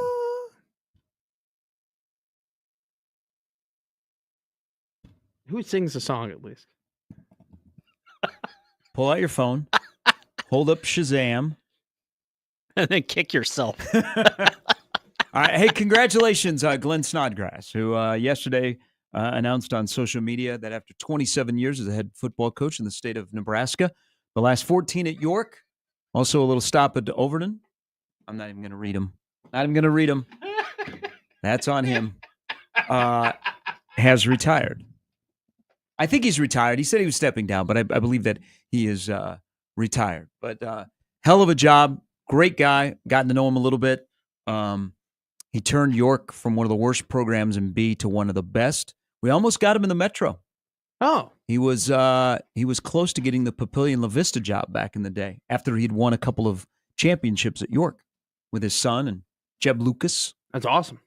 Great career, 27 years. I saw your tweet. I mean, to be anywhere in one spot for 27 years, especially a high school program, man, is incredibly impressive. And I'm sure that What music do you think he was listening to?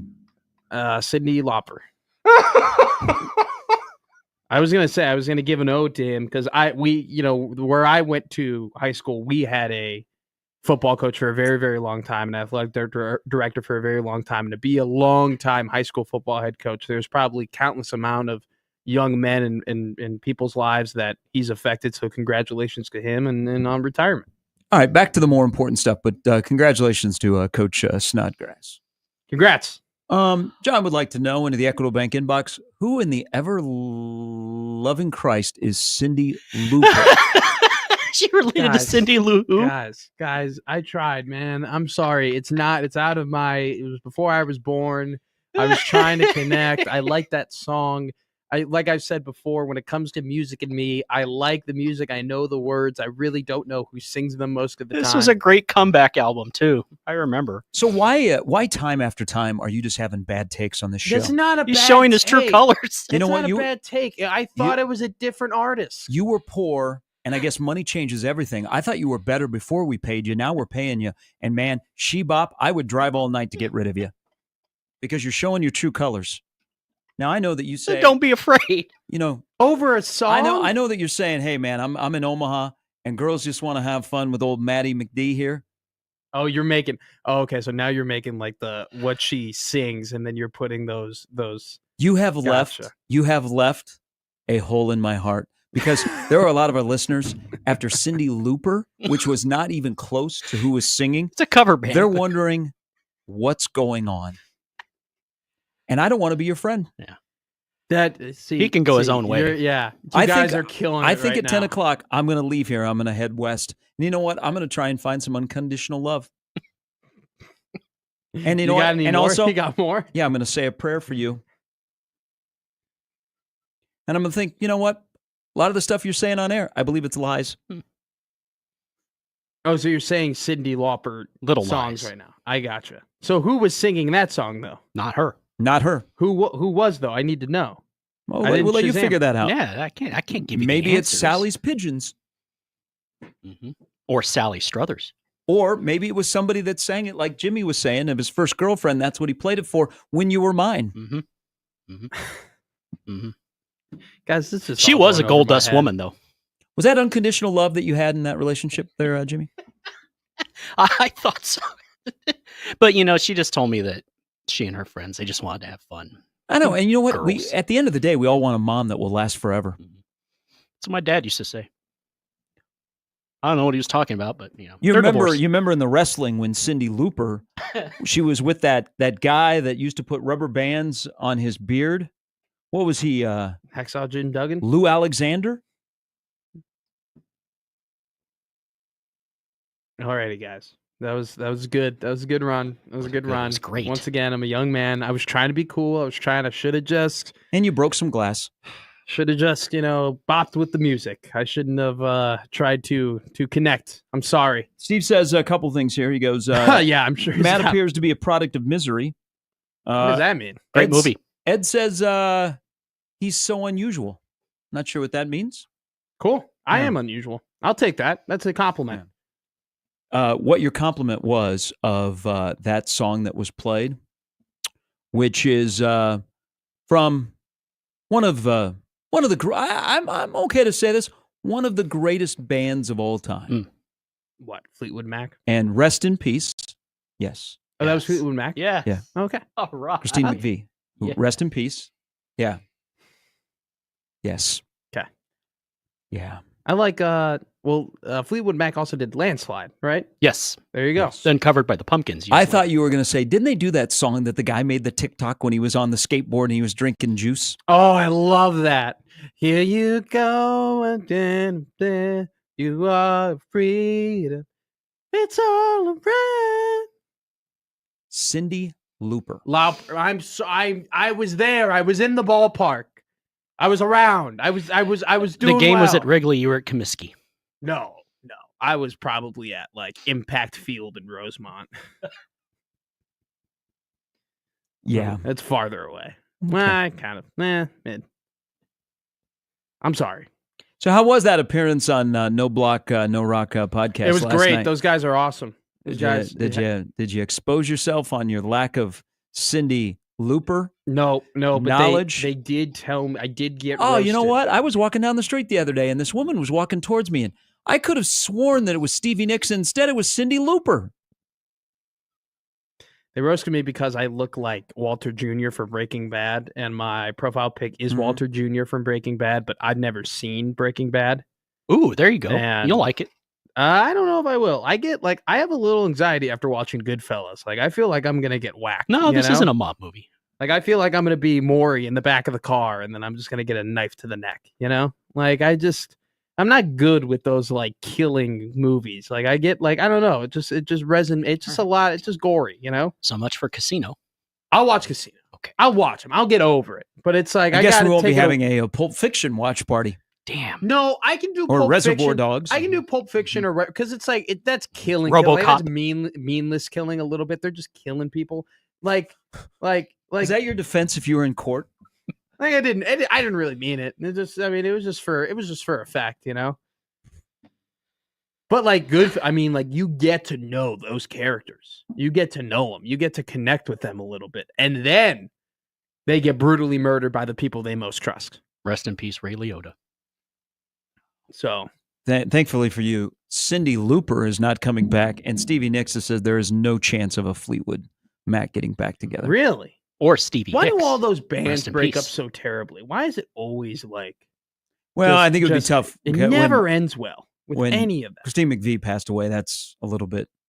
But I did see fake Fleetwood Mac at Steelhouse. They were Everyone great. said they were great. They were fantastic. How many shows does Oasis do before they start hating each other again? They fall apart and don't do the rest of the tour. I'm going to say that this is going to last. You think it'll go all the way? I think it'll last. Money You think the talks. divorce will be strong enough to hold the group together so they can get some money? Yes. I mean, there's too much money. There's too much of a U.S. There's tour. a lot. There's a lot. I think they already sold it. Have they sold the What's tickets the- yet? I'm pretty Oh, sure. yeah. I'm pretty Yeah. sure they sold out Soldier Field already. which is I crazy. think the cheapest ticket I saw I looked at the show at the Rose Bowl. The cheapest ticket is Wow. like $250. Holy Lord. Oasis with Cage the Elephant. Ooh. I saw Sign me Smashing up. Pumpkins at the Winter Classic. They were awesome. Smashing Pumpkins is sick. And then I saw Chance the Rapper performing at the Winter Classic too. That was incredible. Chance the Rapper is one of the only like artists where I know like most of his songs. He has kind of got out of the music making business. Yeah, he's more into producing in other projects that he has. That's too bad. I saw him live once. He's damn good. Well, I saw him live here in Omaha when he was starting to take off. He made that album. He made that Zanies and Fools album, and he just got hammered for it. And it was a really bad experience for him because there was a lot going on in the background in terms of how they were making the music. And he's at the phase in Luke Combs. I know it's a weird comparison too with like Luke, like country and rap, but they're at the phase where like they've made all their good songs. They're now making music that they just like to make. It doesn't matter. Like the public opinion to them doesn't really matter. Like Post Malone. But like, that's true. Like Posty's everywhere.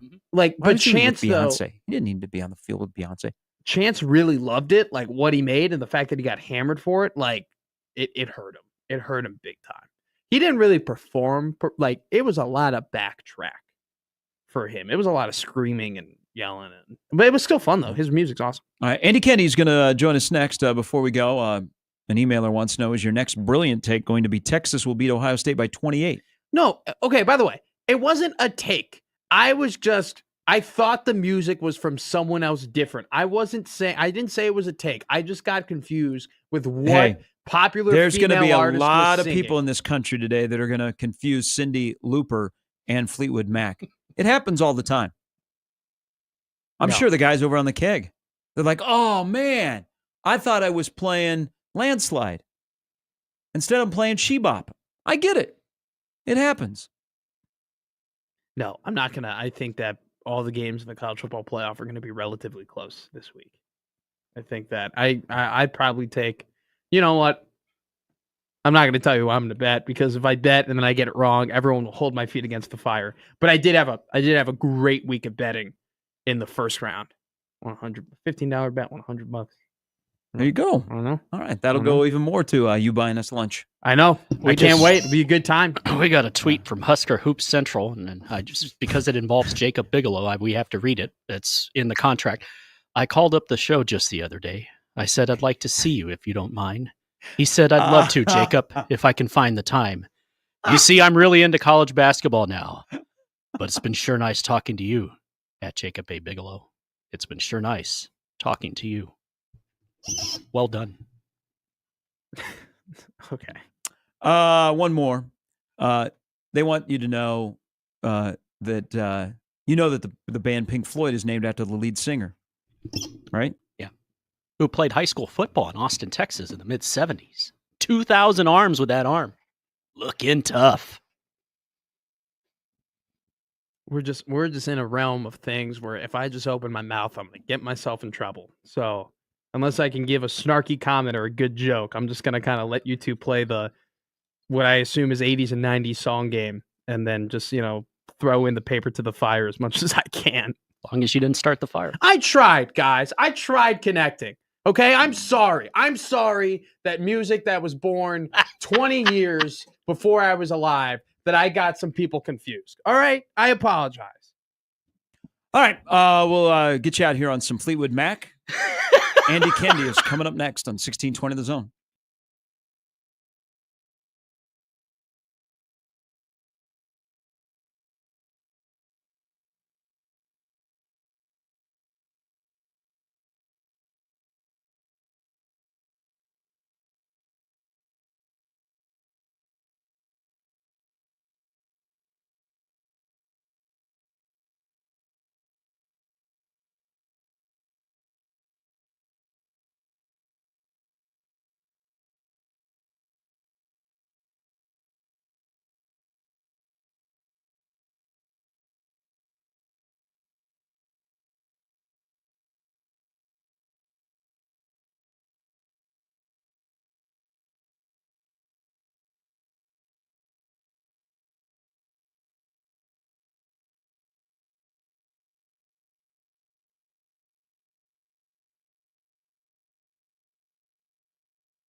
I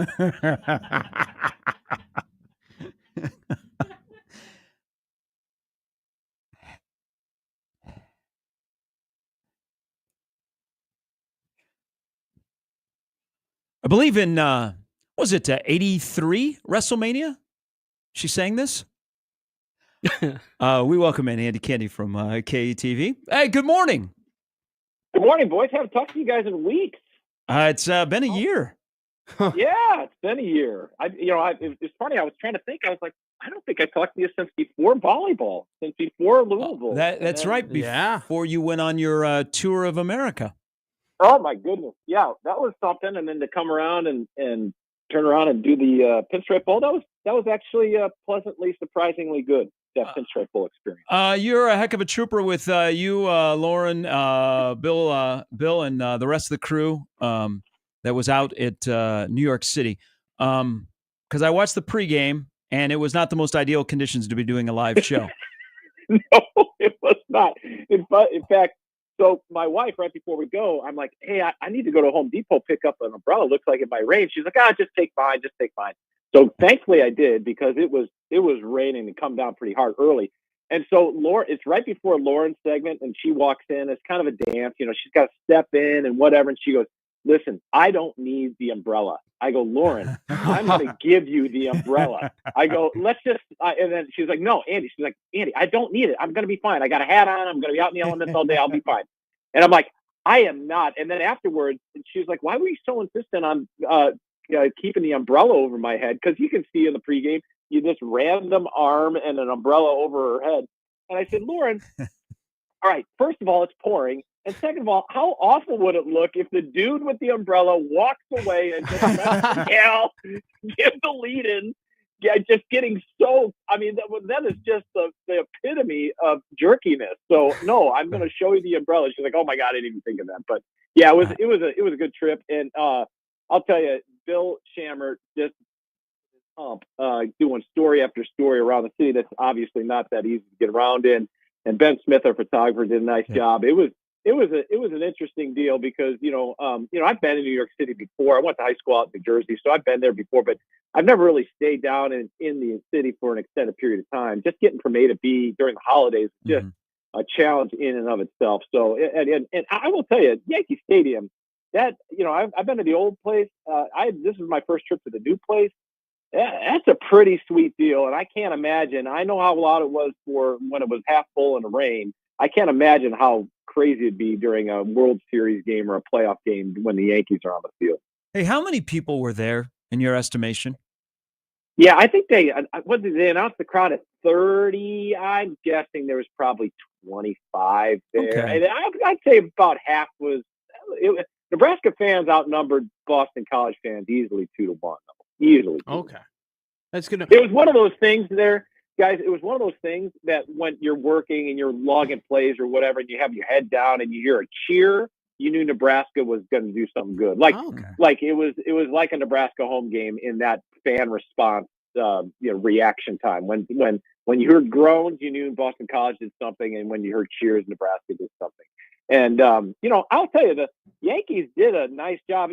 I was curious. I talked to a couple of Yankees officials as we led up to the bowl game. I'm like, why do you guys keep doing this? Your crowds are like, your crowds are, half full, maybe a good crowd 30, and they said to a man that George Steinbrenner's legacy is that he loved college football and committed to college football, and that's carried on to the generation. So, and it's pretty cool. They really rolled out the red carpet for those teams, and it really made for a good experience in a bowl that I was pretty skeptical about, less than thrilled to well, no, I shouldn't say that. I wasn't as excited to go to that bowl as if it was like, say, Nashville or Florida. But I will tell you, leaving that thing, I'm okay, I understand it. That was a great experience and pricey to do it, obviously. I just turned in my expenses yesterday. And but it was much better than I thought it would be. I'll put it to that. So, Andy, because I have to ask, because you were there and we weren't, and now you're saying that, it was mainly 2-1 Nebraska fans and the cheers, and it was definitely a Nebraska crowd. When Boston College was making that fourth quarter comeback, I got to know, could you cut the tension in there with a knife? I mean, was there a lot of nervous, what was that like? it was one of these things where Nebraska, that's at the point where we're now down on the field. The last couple minutes we're allowed on the field, and you could just see even the media members that you don't even work with. You kind of make eye contact, and you guys like, "Oh, here we go again. Here we go again." Yeah. And there's no question there was a lot of hold your breath time, no question.